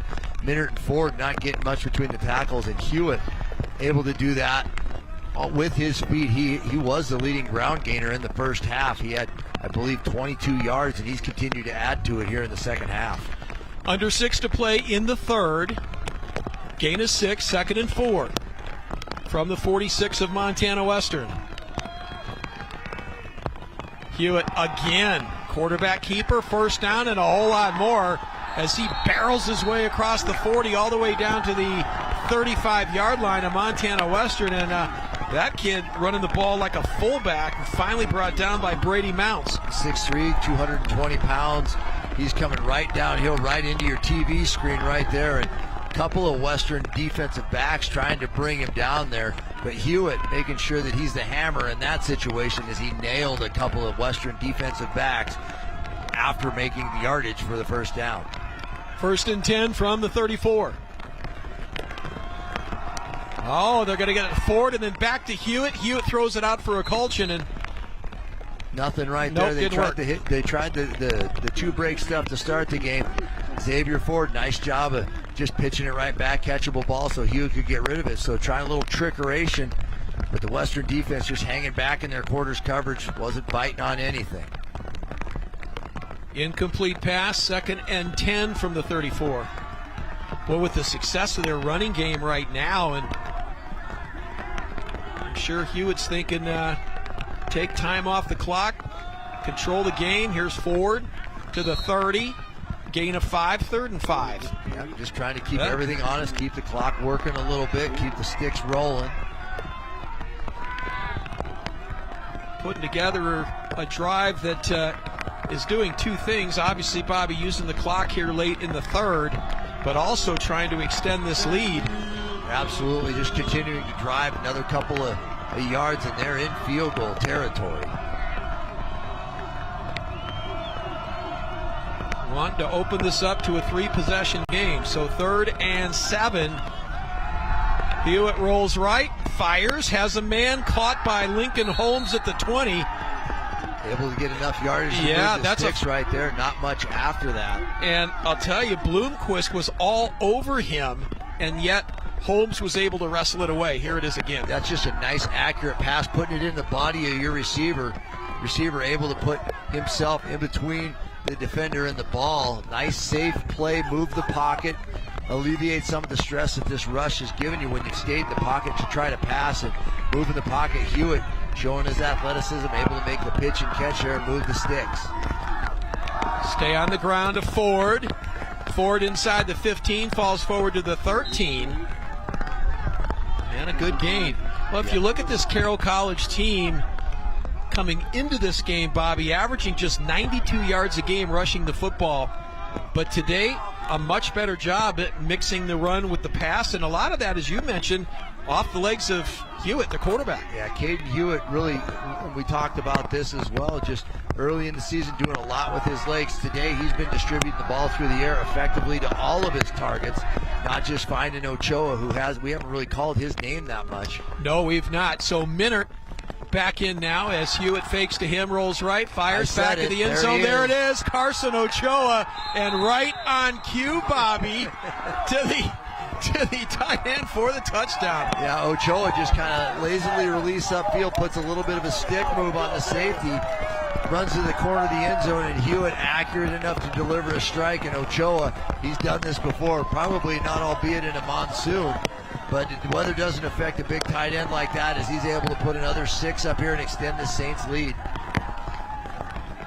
So Carroll College now puts a 41 spot up here in Dillon, and on for the extra point is Spencer Berger with 2:57 to play here in the third. Kick is on its way, and it is through. So the Saints, on the touchdown pass from Hewitt to Carson Ochoa, ups the lead to 42-20 here in Dillon. Wow.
to Dylan.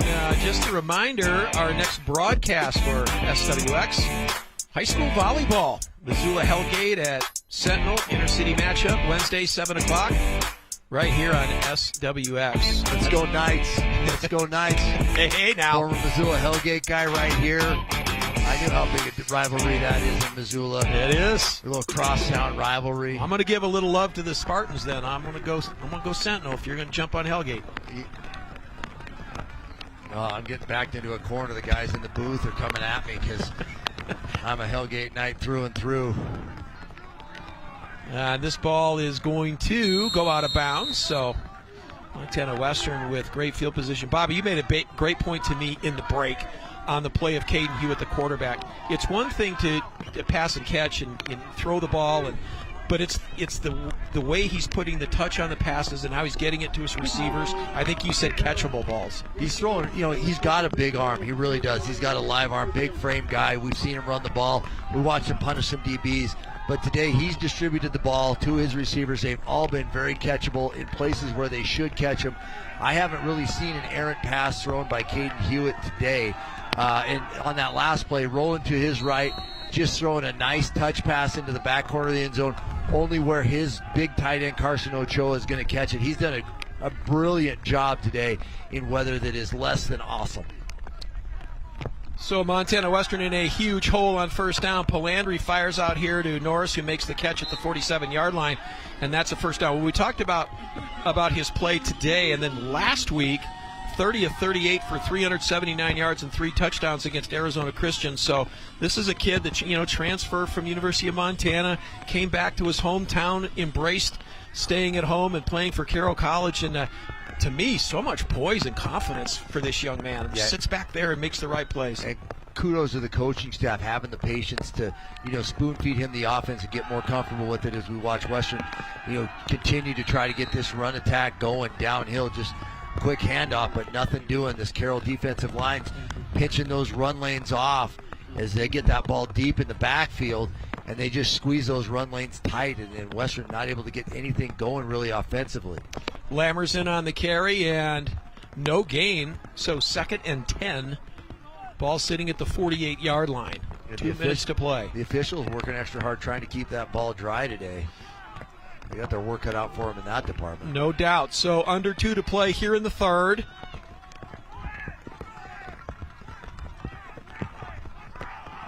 Second down for Polandri, and they're going to get it to wide receiver coming back the other way. That's Norris. Just on the the jet sweep, kind of basically acts as a counter right there as we watch Norris come up a little bit late, and at the end of that one get rolled up a little bit. Always interesting right there, get the ball in his hands, and he is a shifty little bugger. He's going to try to sneak it back up inside there. But that's kind of, that's one of that might be their biggest run from somebody other than Polandri today, as he gets 3 yards, almost 4 on second down. So 3rd and 6 rather now from the 48. Here comes pressure straight up the middle. Polandri with a great job of reading it. Ball sails high, incomplete, 4th down. No flags. Vandenacre might have been there a little bit early in the Western faithful's eyes, but the official saw the whole thing kind of happen right there. Kind of a bang-bang play as Western keeps the offense out on the field. Well, they're walking over now as the punt team comes out a little bit late here. Yeah, Berkeley's going to come in and kick this one away. Still a minute to go in the third and all of the fourth. Ball's at the 48 of Carroll.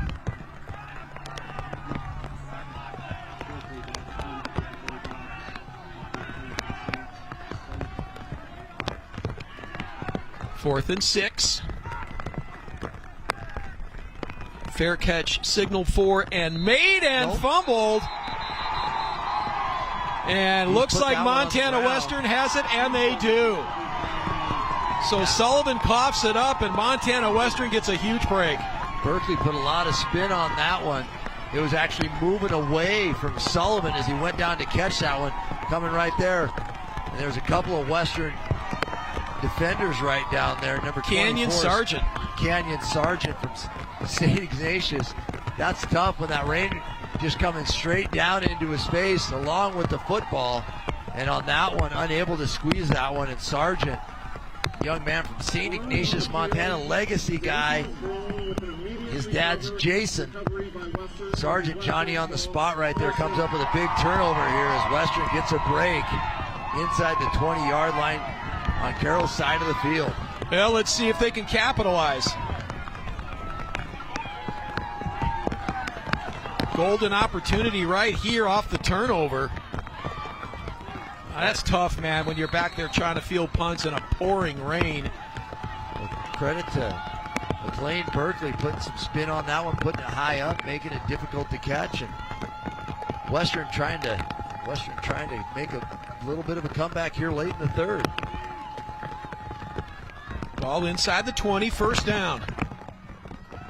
Palandri fires out here in the flat, and that is caught inside the 10, and a nice gainer on the play is Shook. Seth Shook comes up with the catch. And Shook just embracing that role as we watch this Western offense trying to, find its way into the end zone, and we see Eli Norris trying to shake off that rolled ankle as he puts his helmet back on and is trying to get some weight back on that hurt wheel. Well, he wants back in the game. And this time, Palandri's going to be wrapped up and taken down. A whole host of Carroll College tacklers there. Not much doing. Both teams having some success running their quarterbacks, and that one's going to be a first down. Will be and goal here for the Bulldogs as they continue to drive. Watching these big defensive linemen you're not necessarily getting they've had a sack today, but most of their effectiveness has been in recognizing what Western's trying to do in the passing game and getting those big hands up, and then when they do try to run it, collapse in the run lane. All right, well, that will take us through 3 here at Bulldog Stadium in Dillon. Carroll College leading 42-20, but Montana Western's knocking on the door, first and goal from the 8. Back with a 4th after this. You're watching college football on SWX.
Back at Bulldog Stadium here in Dillon, Montana Western opening play, 4th quarter, first and goal from the 8-yard line.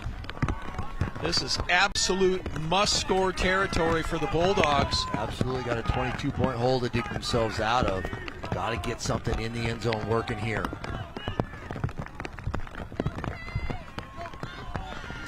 Now we'll see what the coaches dial up here on first down. Need points, need them quickly. Palandri looks out to his right, fires into the back of the end zone, and everybody going up for it. This is going to be pass interference. Pass interference. They were trying to get it to Norris. Yeah, they tried to get it to Norris right there. He went up 50-50 ball right there. And right there you're looking at Elijah Larson came over the top of him, made a bunch of contact.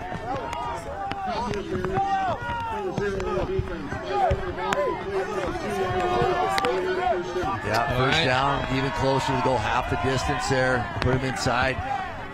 As you see, Palandri just laying this one up, and Norris able to get there. But we talked about the use of the offhand as Larson tried to do the sword right there, but he got caught, and so they unsheathed it for him, the officials did. Had that arm wrapped around him, and that was the contact. So first and goal. Yep. The give is inside, and this is a touchdown for Montana Western as Aiden Lammers into the end zone from 3 yards out, and the Bulldogs on the board. Give it to the big back and just pound it inside right there as it looks like Western's going to go for 2 right here. Get it down to a 2-possession game if they can connect on the 2-point conversion. 42-26 on the touchdown. See these Western wide receivers trying to keep the moisture off their hands. Good luck.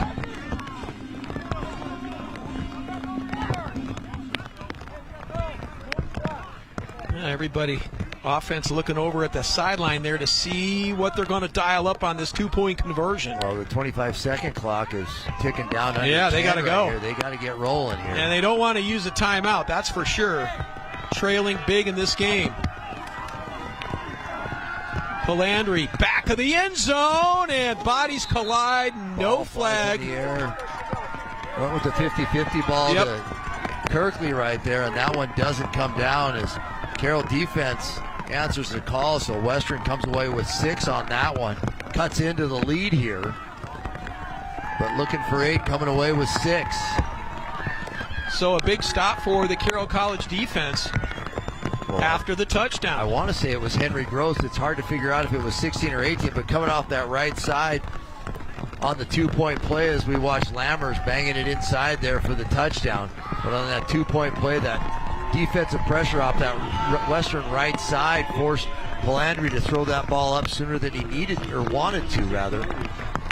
And so Western getting 6, cutting into it, but they sure would like to have, right there you see it. I believe Brett Tomasini, maybe? Yeah, it was, no, that was Orlandi, I believe, Braden Orlandi. Went up there and knocked it down. So 16, 18, 32, hike. Here we go. It's hard to see through the... It is. Yeah, this is a challenge today. 42-26. Bulldogs hanging around. And this ball goes through the back of the end zone.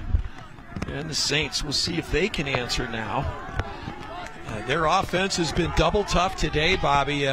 They have just shown the ability really to move the ball at will against this Montana Western unit. Yeah, Western got some pressure early to Hewitt, sacked him a time or two, really shut down some runs early, but when the rain came and it started getting a little bit, I don't know, testy in the second quarter, Hewitt settled down and has really done a nice job moving this offense, and the offensive line has done a nice job helping them.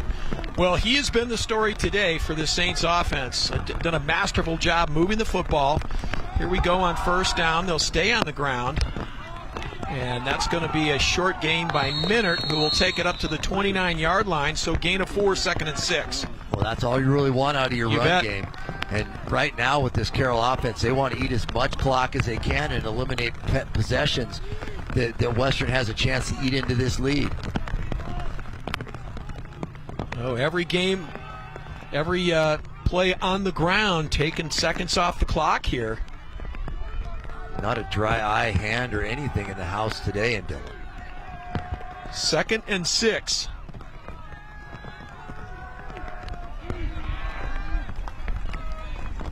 Hewitt fires out here in the flat.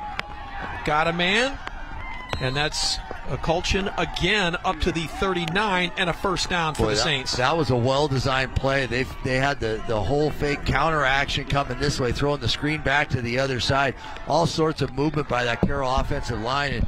And Colchin, as you see him just right there, Minter doing a good job with the fake, and he doesn't even have the ball. It's out to a Colchin, not before he gets a first down, and Carroll gets a new set of downs. So this Carroll offense really being run well today by Caden Hewitt. No doubt about it. First down, fresh set of downs. That is huge if you're a Saints fan right now in the fourth. Minute up over the 40 to the 41. Give them 3 on the play, 2nd and 7. Yeah, just a little RPO right there. That was a give read all the way, and Minert takes that ball, does a nice job with it, gets about 3 on that. But if you're Carroll College just trying to get positive yards on first down and then using this play clock, I know we've got 13 minutes and change here, but right now every time you've got the ball, keep it in bounds, hand it to the officials, and we can manipulate this clock as much as we can while we have the ball. This Carroll offense doing a good job of that right now. No doubt. You put together 5, 6, 7 minute drive, and now a flag comes in. That won't help. Nope, that's going to stop the clock right here as we got a little bit of over-anxiousness on that Carroll side. That one's going against the receiver, and that's double trouble. Vandenacre wants to be on this side of the field for a while, stay away from his sideline so that he doesn't have to get reminded of the oopsie that he just committed.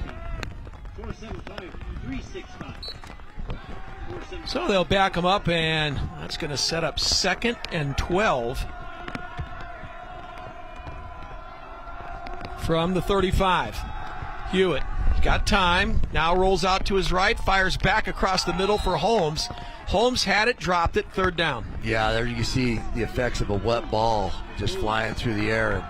And, you can see the official right there with the towel trying to keep it as dry as possible. I'm sure that towel is almost as wet as everybody else is outside. Thank goodness we have a new press box to be sitting in right here. We're going to be wet when we're trying to get to the car later, though. What a beautiful facility, Bobby, that they have put together here. You can appreciate it more than anybody, playing back in the days when you played your college football in a high school stadium in town. Well, we had the stadium. It was Vigilante Field, but everybody used the Vigilante Field. We had Vigilante here. We had Vigilante up in Helena. Great play there. Incomplete pass. Right there, that's Caden Mufich in coverage. He had the back out of the backfield. That's been an absolute weapon, but not fooling Mufich that time. He was able to keep him right underneath there, so the senior linebacker from Butte able to get the ball back here for his offense. But Caden Mufich been a great player for this Western defense for a long time. Comes up with another big play for this Bulldog defense. And again, Bobby, there you go, penalty killers, man. They just had a nice drive going. Took the laundry on the field. Klaus gets this liner away. This is returnable at the 30-yard line. Norris up over the 40 to the 42. So the Bulldogs, great field position. With 12:20 to play in the fourth, 42-26 our score. Montana Western with the football when we come back.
Hey, it's all about travel in the Frontier Conference this year with the expansion of 14 teams. A lot of frequent flyer miles, a lot of bus trips, and I'll tell you, this expanded conference is going to be something to watch. And I know DJ Bauer has a little more to say about that. DJ?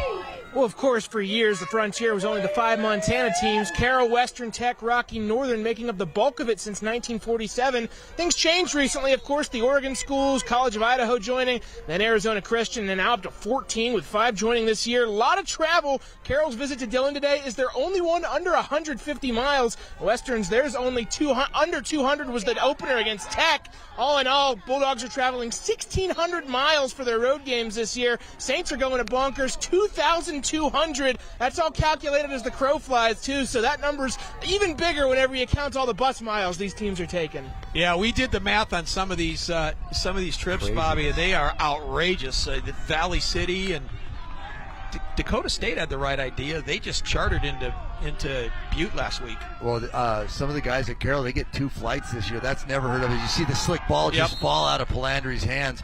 Not only does the ball get wet, but it gets heavy too. So that one, ball's a little not only slick, but a little plus weighted right there. Is you see him able to immediately just fall on that one, but that'll count as a sack. And that one, there's the only person that's going to get credit for that is Mother Nature. Well, and it's going to be a loss back to the 38, so big, tough loss there for Montana Western, 3rd and 13 from the 38. Dave, our guy in my ear in the bus, Dave just said that a lot of these players' first flights ever in the conference comes as a conference game. As we watch Palandri pull it down, nobody open down field. We're going to get a late flag here, probably going to be a hold call, bring this one back. Eli Abe on the tackle, and we'll see what the call is. Holding on the offense, number 16. That penalty is then declined. The result of the play is a 4th down. So the Saints will decline the penalty, brings up 4th down. And we'll see what they do here, trailing 42-26. What do you do, Coach? You go? Yeah, you got to go. You're down 3 possessions right now. You don't know how many you're going to get. You got a heavy, wet ball right here. Western offensive line has to come up big, keep the Carroll pressure they're about to face at bay, so that Palandri can distribute the ball. Carroll looks like it's going to do a little press on the front side, zone it in the back. 4th and 8 from the 43. Huge play for the Bulldogs. They're trying to stay alive in this game. Palandri sets up, looks, now fires across the middle in a huge catch at the 45. That's Kirkley. And that's Kirkley, and that's a 1st down. He's had a couple of spots in tight coverage where he hasn't been able to come up with it, and on that one, he had 2 receivers in the same area. Kirkley coming from the right side. Norris was over the top of him from the left side right there. Kirkley coming down with a big catch. Big, tall, wide receiver from Dillon, Montana, climbing the ladder, coming down with this new set of downs in Carroll territory. Keeps the drive alive. Huge 4th down conversion. Fresh set of downs. Humphrey tries to break a tackle, but he is met right at the line of scrimmage. And this Carroll College front line, Ali was there on the stop, along with Suero. They've been double tough today. Well, Ali actually fell down, and there was just a pile of bodies right there. So when Humphrey got the ball, he had to stop his feet because there was just a pile of people right there. He loses a yard on the play, and it was really nothing other than people slipping down and the footing not being great on this plastic field. Under 10 to play here in the 4th. Palandri fires out here, and it is intercepted and coming back the other way. Picked off by Caden Hansen. And Norris wasn't even looking at that one. He had the underneath coverage, had the safety coming down, and then he just absolutely got leveled. And the officials saw it right away. They got 2 flags on that one. This is going to be unsportsmanlike. So Hansen, the guy that picked it off. After the interception, personal foul, blindside block, number 22 on the return team. That will be 15 yards. 1st down, Carroll. Got to feel pretty good if you're Caden Hansen, a young man from right here in Dillon. Half the distance to the goal penalty. Yeah, as we see them walking this one off, they'll walk it off from the spot there. As young man from Dillon coming home and making a big play for the defense. Norris wasn't even looking for that ball. It just kind of bounced off of one defender into the other one's hands. Almost looked like they weren't on the same page. Looked like Norris was going on an out route and the ball was thrown inside, and that was an easy interception. 3 Carroll defenders, 2 guys underneath him, 1 over the top. I think Norris was thinking that somebody had to be open outside of him if he's attracting that much attention. Nonetheless, it's Carroll's ball. Hewitt. They're going to run the ball with Hewitt. Falls forward up over the 15 to the 17-yard line, so give them 4, 2nd and 6. This Carroll offensive clock is your friend right now in this run game, as they're going to be happy to just kind of run this one down a little bit. Well, you put a long, sustained drive together here, Bobby, you can almost kill the fourth quarter or at least take it way down. And we've seen some of the issues they're having with the ball right now. It's soaking up all that water on the field.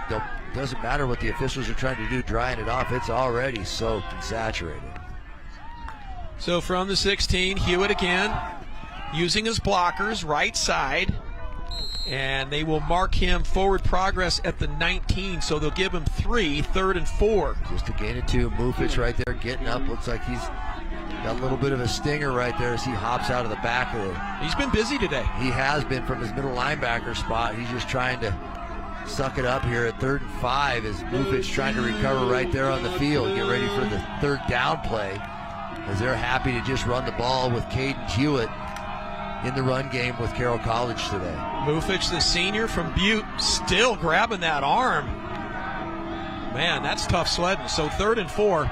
Huge play here for Western to have any chance. Pressure off the corner, and that ball is intercepted and going back the other way. To the 10, inside the 10. Blockers. 5 and touchdown, Montana Western. Are you kidding me? What a play turned in by Connor Dunley, who gets the interception and the touchdown. Well, the player of the week in the Frontier Conference isn't done with this one yet, as Carroll's forced to throw it on 3rd and 5. Dunley in the right spot at the right time, picks that one up, and he's got a few friends escorting him to the end zone, makes a nice move, and bangs it in there. Western looks like they're going to go for 2 again here. Well, the lead is 10, Bobby, so 2-possession game with a touchdown and a field goal to potentially tie it, but if you get the 2-point conversion, then you're 1 score away. Yep, make it. You got to go for 2 again. Yep, you still got a chance. Football math there, Chris. Appreciate the help. Carry the 1. So here we go. Lammers in the backfield. Palandri, Lammers, right side, stretching forward, and it's good. So the young man from Shepherd, Montana, in for the 2-point conversion, Aiden Lammers. Hey, Montana Western, you're still very much alive. 42-34, 7:43 to play here in the 4th. Don't go anywhere. We got a good one brewing in Dillon.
Well, we got us a pick 6 that has made this game real interesting, as Montana Western coming up big when they needed points. Connor Dunley As What a you great mentioned, job. Bobby, the Just Eric not only- Hotels Frontier Conference Player of the Week just last week, and coming up with another big play here. continuing his stellar play in the Frontier Conference right there. Right when Western, they turned the ball over and then had the big penalty, and then Dunley, of course, able to finish that drive in the end zone for the Bulldogs as Berkeley puts this one out of the same end zone there. As this one's not over, we got ourselves a ball game, folks. Oh, we sure do. For a while there, when Carroll went in to up the lead to 42-21, it looked like they were well on their way to putting this one in the win column, but no quit in this Montana Western team. Opportunistic, coming up with some big plays, a few key penalties to Carroll College, and let's see how they respond now with an 8-point lead and still 7:43 to play here in the fourth. A lot of time remaining. Both teams with all three of their timeouts. And it's on the backs of the Montana Western defense now to get the football back. Oh, there's a nice play. And I mean nothing doing inside. Yeah, Ford had nowhere to go with this Western defensive line. Kind of excited, a little bit of energy injected into this Western sideline. And what's left of the fan base here, hopefully our audience has grown a little bit. But if you left this game, hopefully you're in someplace warm and dry, enjoying SWX broadcast for this nationally ranked, nationally televised NAIA game of the week. Devin Crow with the big stop for the Bulldogs. 2nd and 13. Hewitt set up the screen on the right side, but again, not much there. Back to the line of scrimmage and maybe one more. And this is going to set up 3rd and long. Great pursuit by that Western defense. We watched them run this rather successfully earlier in the 3rd quarter, and they ran the counter action with the screen back to the front side of this one. And Western they're savvy. They learned from that one. That backside pursuit just kept on its track and brought them down for a gain of about 3. Leaves it 3rd and 7 here. So this Western defense needs another big stop. From the 27, here we go on 3rd down. Hewitt, straight drop, fires out there, and that is incomplete. Intended for a Kulcha. Now late flag comes in. Right on the Carroll sideline right there. Looks like they're going to get Brady Mounts, the senior corner. Holding on the defense number 14. 10 yards from the previous spot and automatic first down. Yeah, that's on Brady Mounts. That is a 10-yard penalty and an automatic first down, and that is tough. Western looked like they were on the verge of a 3 and out. Yeah, that's a big call to make at that point in time of the game. Right in front of the Carroll bench. I'm sure they had a little bit of help in that one, but I mean, big play right there. Western extending this drive here on the hold. Another set of downs for Hewitt in this offense. Hewitt, quarterback keeper, right side. Up over the 40 to the 41, gain of 4, 2nd and 6. That's the benefit of having a big quarterback. He was hit about 2 yards downfield, fell for another 2 yards. Yeah. And I'll tell you what, 220 pounds in the rain and the cold, it gets harder and harder as the game goes longer and longer as Hewitt kind of, that's a good picture. That's a 1970s picture, old Kenny Staber with the torn T-shirt. Although back in those days at the Oakland Coliseum, I mean, it was all dirt infield with the A's playing there still.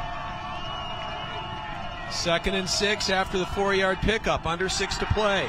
Hewitt now fires out there for Lincoln Holmes, who had it and dropped it at the 35-yard line. Boy, he was going to walk in for 6 if he holds on to that. Well, he was supposed to run the out, just wheeled it back up, and Hewitt, what a great ball, too.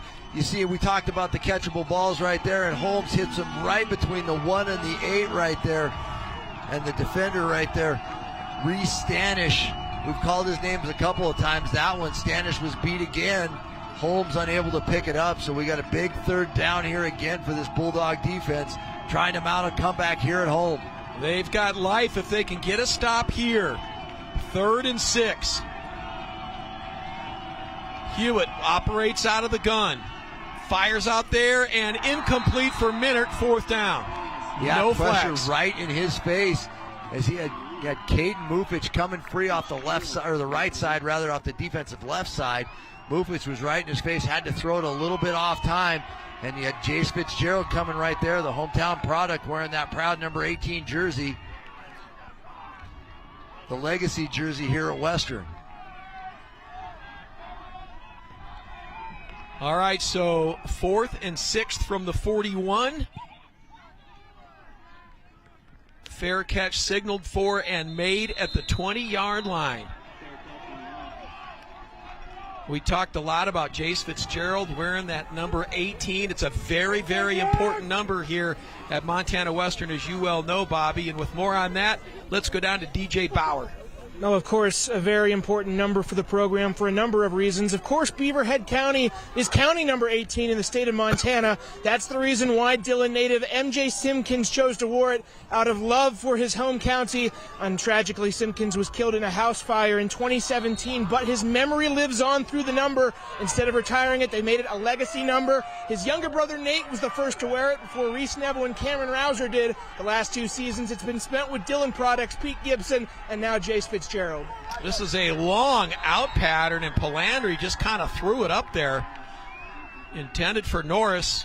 Incomplete pass, 2nd down, and well, that was a moon ball, and you can tell for Palandri that it is not easy to throw the football today. Yeah, he just threw it to a spot, and that was a well-thrown ball, but nice job by Elijah Larson there, able to, kind of feel that one out. He knew where Norris was headed and just stuck his arm up there at the end as he caught the flash out of his eye, knocked that one down, brings up 2nd down and 10 here for the Western offense. From the 20, Palandri again fires it out there for Shook, and you just really know. Here's the big difference right now, Bobby. Carroll College with the lead, run.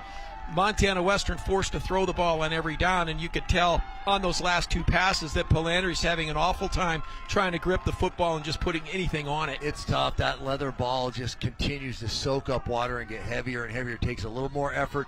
Hands are cold. Ball is wet and just slick. It takes a lot. We saw the ball slip out in that last possession for Palandri. Getting increasingly difficult out there in the elements. 3rd and 10. Palandri now steps up, fires across the middle, and it is caught at the 38-yard line. That was a great catch by Kirkley. Again, just reaching way up out of their version of the long, tall receiver in Dillon. And now Kirkley, under pressure, makes a big catch over the middle last possession to extend a drive on 4th down, I believe, right there on 3rd and 10. Uses his big frame. Dr. Jack, his dad, so proud of the young man right there, making big plays in the 4th quarter on a less than awesome day here in Dillon. That was a difficult catch. So 1st down, Palandri avoids a sack, now heads for the sideline, is at the 40 and out of bounds. So he picks up 2 on the play. More important, stops the clock. Western doing the double move right there. Carroll just in that soft coverage wasn't buying it. Palandri pulls it down, able to make some positive yardage out of it on 1st down. Gets out of bounds there smartly. That's what you expect out of a senior quarterback. Know the situation, know where you're at. Gets 3. And this Western offense is, kind of relying on the big play a little bit here. A little bit out of sorts here in the rain. Trying to mount a comeback. 2nd down. Here comes pressure off the corner.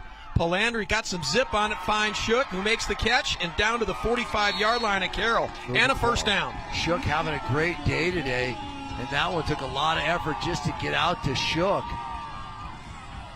But Western, a little bit of hurry-up mode here as the clock ticks under 4 minutes. They're driving here about the 45-yard line. Shook out of Richland, Washington, has had a nice game today. Here's Palandri. Again, pressure off the corners. Gets outside, got a little bit of room. Flag comes in. Palandri steps out of bounds at the 38. That would be, for the moment, a gain of 7, but hold on. This one's coming back. The umpire right there saw it happen right in front of him. That one's on Humphrey, the running back, tied up in pass coverage right there. Carroll defender slipped. He had a handful of gear, and easy call to make. Tough break. Again, flags have been drive killers this afternoon. Carroll had one earlier, and now for Montana Western, negates would have been a 7-yard gain on 1st down. Yeah, and Carroll's just happy right now to rush 3, not bring a heck of a lot of pressure, sit back and cover. That was front 3 of Carroll doing a nice job of collapsing the pocket as this passing game tries to develop downfield. And the clock continues to run. 3:17. Tomasini with pressure up the middle, incomplete pass. Second down. Yeah, they brought a late blitzer right there. Tomasini came initially, and then when the back stayed in protection, they brought a fifth guy. So just pushing the center of that pocket, not giving Palandri a clear picture as things tried to take a little bit longer, and he just had to get rid of that one. So 2nd and 20, ball back at the 45. They need the 35 of Carroll to move the chains. 3:14 to play here in the fourth. Again, pressure coming off the edge. Palandri fires out here, intercepted. And that is picked off by Julio at the 32-yard line, intended for Kirkley. Julio having 3 interceptions at that number 4 as Kirkley hit him right there. It looks like he did a little damage to his left shoulder right there. A little late flag. Looks like a little excessive celebration. It is. On Carroll. Don't need that. Ball's at the 30-yard line, and keep in mind that Montana Western has all 3 timeouts remaining, Bobby. You pin them deep and force a punt, anything can happen. Yeah, you got 3 minutes, full complement of timeouts left here. Plus the 2-minute warning. So four abilities to stop the clock, including that 2-minute that was instituted last year. I mean, really, not a smart play at all if you're Carroll, because if you can force a punt from where the ball is, you got a chance, A, to block the punt, but you're going to give Montana Western great field position, probably better than where they were. I talked to both coaches about, some of the penalties that they've incurred this year, and Coach Purcell's like, hey, I try to get these guys to play snap, the echo of the whistle. He says, I can live with those things that are, somewhat, aggressive penalties. It's those silly penalties like the one we just saw that are tough to swallow, as we see the pursuit of the Western defense brings Ford down in the backfield, but inbounds. I think that was Mufich again, who is shaking off that stinger that it looked like he got on the shoulder, and he just simply ran down Ford to the corner, and a timeout taken immediately. Yeah, Western being smart with it, getting a negative play right here, taking that time out to conserve some of that time, anticipating getting the ball back here. Well, it's so big right now if you're Montana Western. Again, you force a punt, and a lot of things can happen in this rain.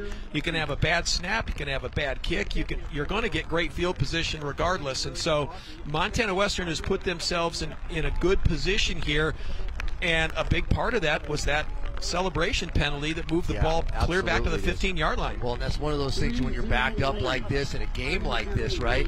There's a coach on the sideline right now doing worst case scenario, talking to your punter. Hey, if it's a bad snap, run it out of the back of the end zone, take 2, we'll kick it to him again and force them to go the length of the field. So there's a lot of scenarios going on in somebody's mind wearing white over there on that sideline that, hey, if we're backed up here, got to do this, got to do that. They're going through some contingency plans here just so that they can, make this at least, a lot tougher on the Bulldogs than it currently looks.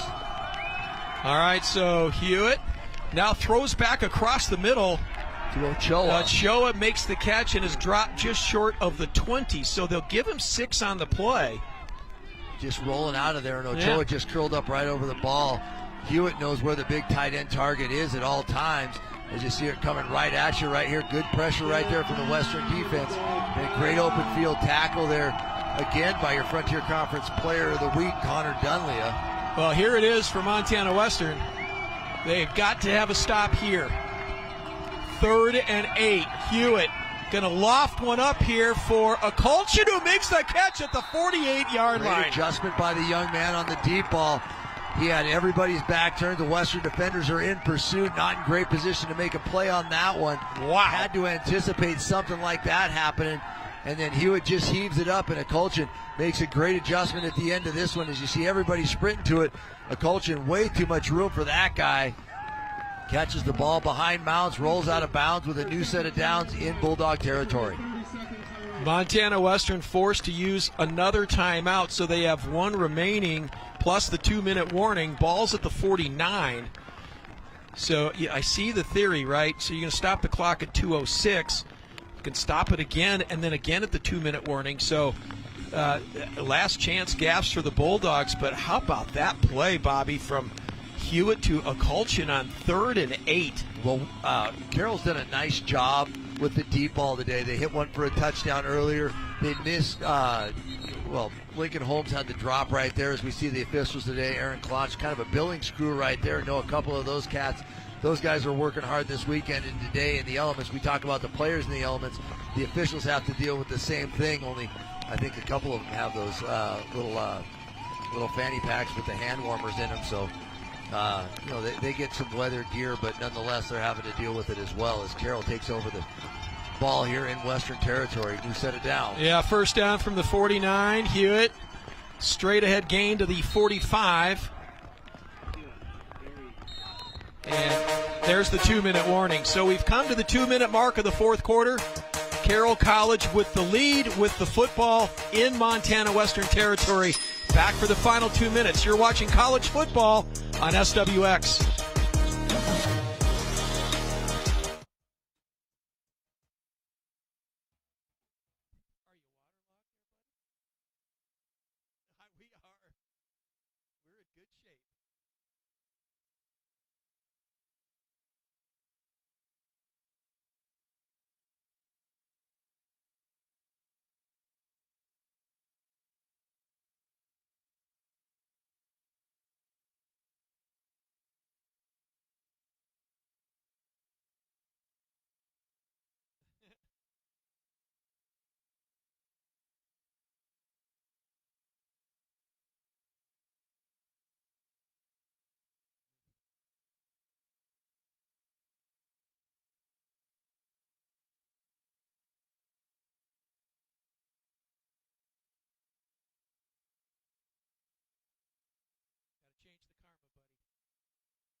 Second and 7 from the 46 of Montana Western. The Saints trying to put an exclamation point on a win today in Billings. It would be huge.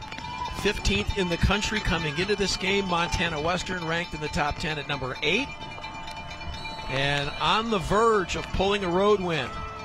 Second down, still with a timeout remaining. Hewitt, the quarterback, on the keep. Slams forward, and we'll see where they mark. It's going to be 2 yards short of the first down. 3rd and 1, 3rd and 2 right there. Yeah, the Western right now expect Hewitt to take the ball again. I don't see anybody but him with the success they've had running the ball with their quarterback. I don't see any reason to hand it off or anything. As Carroll brings in an extra lineman, Western brought in 2 defensive linemen, pulled out a defensive back. Clock continues to run under 1:30. Bulldogs with 1 timeout remaining. This is your ball game. Well, it here, is, Chris. yep. They get a first down here. Then you take a knee and head back to Helen, and it's a fun bus ride home. As fun as it can be. And Carroll is going to use one of their remaining timeouts. Smart Talk play about by it. the coaching staff over there. Use the clock Sure. for all it's worth. Take a timeout. You got them to burn.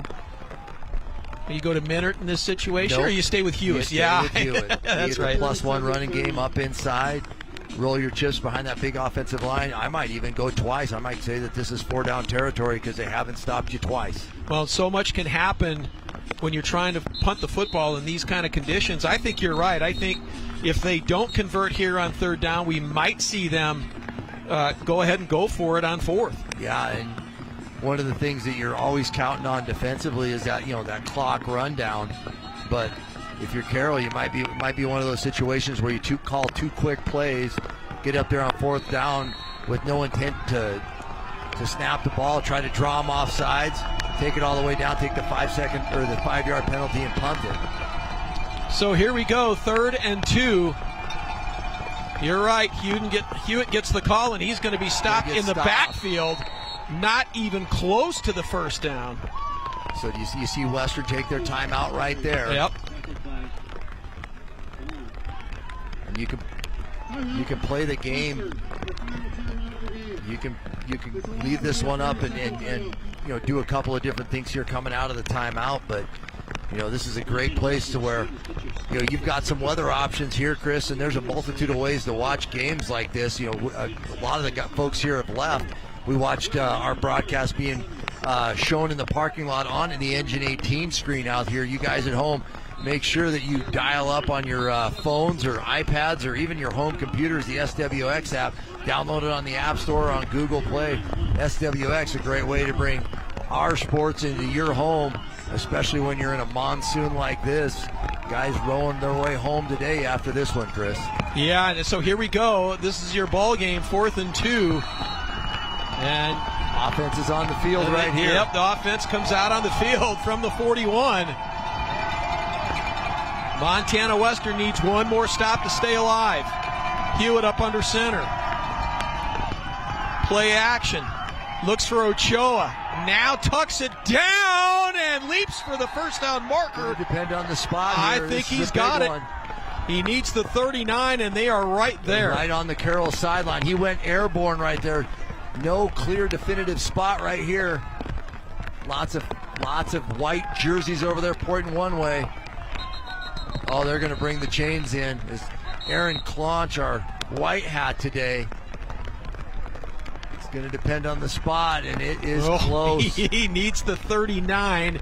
The nose of the football is right there. Hewitt doesn't get that if he's 6 foot. At 6'3", he's got a chance. Well, he looked like he was going to be stopped well short of the first down, but just a tremendous individual effort. And it all depends on the spot and the measurement. Stretching it out. There it is. Carroll with the first down, and that is the game. And watch this effort. Couldn't get any closer. He just great individual effort as he's the only white jersey there. As he let go of that one too. And there's a couple of things you could question there. Where did he lose possession of that ball, or where was he when he lost possession? Not going to review this one. No, victory formation, and Carroll College is going to come into Dillon and pull off a huge road victory and take control of this Western Division. Yeah, and Western, this is the second game we've had of them where they've mounted a furious comeback only to run out of time. And Western, on an absolutely horrific weather day, doesn't have answers for the Caden Hewitt run game. No. Done a nice job and just kind of manipulating the offense. And he really did dictate the offensive game plan for Carroll today, as he was the primary runner of the ball, and then him throwing the ball, he did a nice job in that as well today. That's going to do it. Carroll College, ranked 15th in the country, comes into Dillon and takes down number 8 Montana Western. 42-34 was your final score this afternoon in Bobby, what turned out to be a terrific college football game. Yeah, it did. We thought Carroll was going to run away with it for a little while there, but a big play on defense by Western brings it in close, and it was really nip and tuck until right there at the end, but Carroll able to hold on the legs of Caden Hewitt. He did it through the arm, with his arm for the first half and into the second half, but finished it with his legs, as he was a great one for Carroll College and the Fighting Saints today.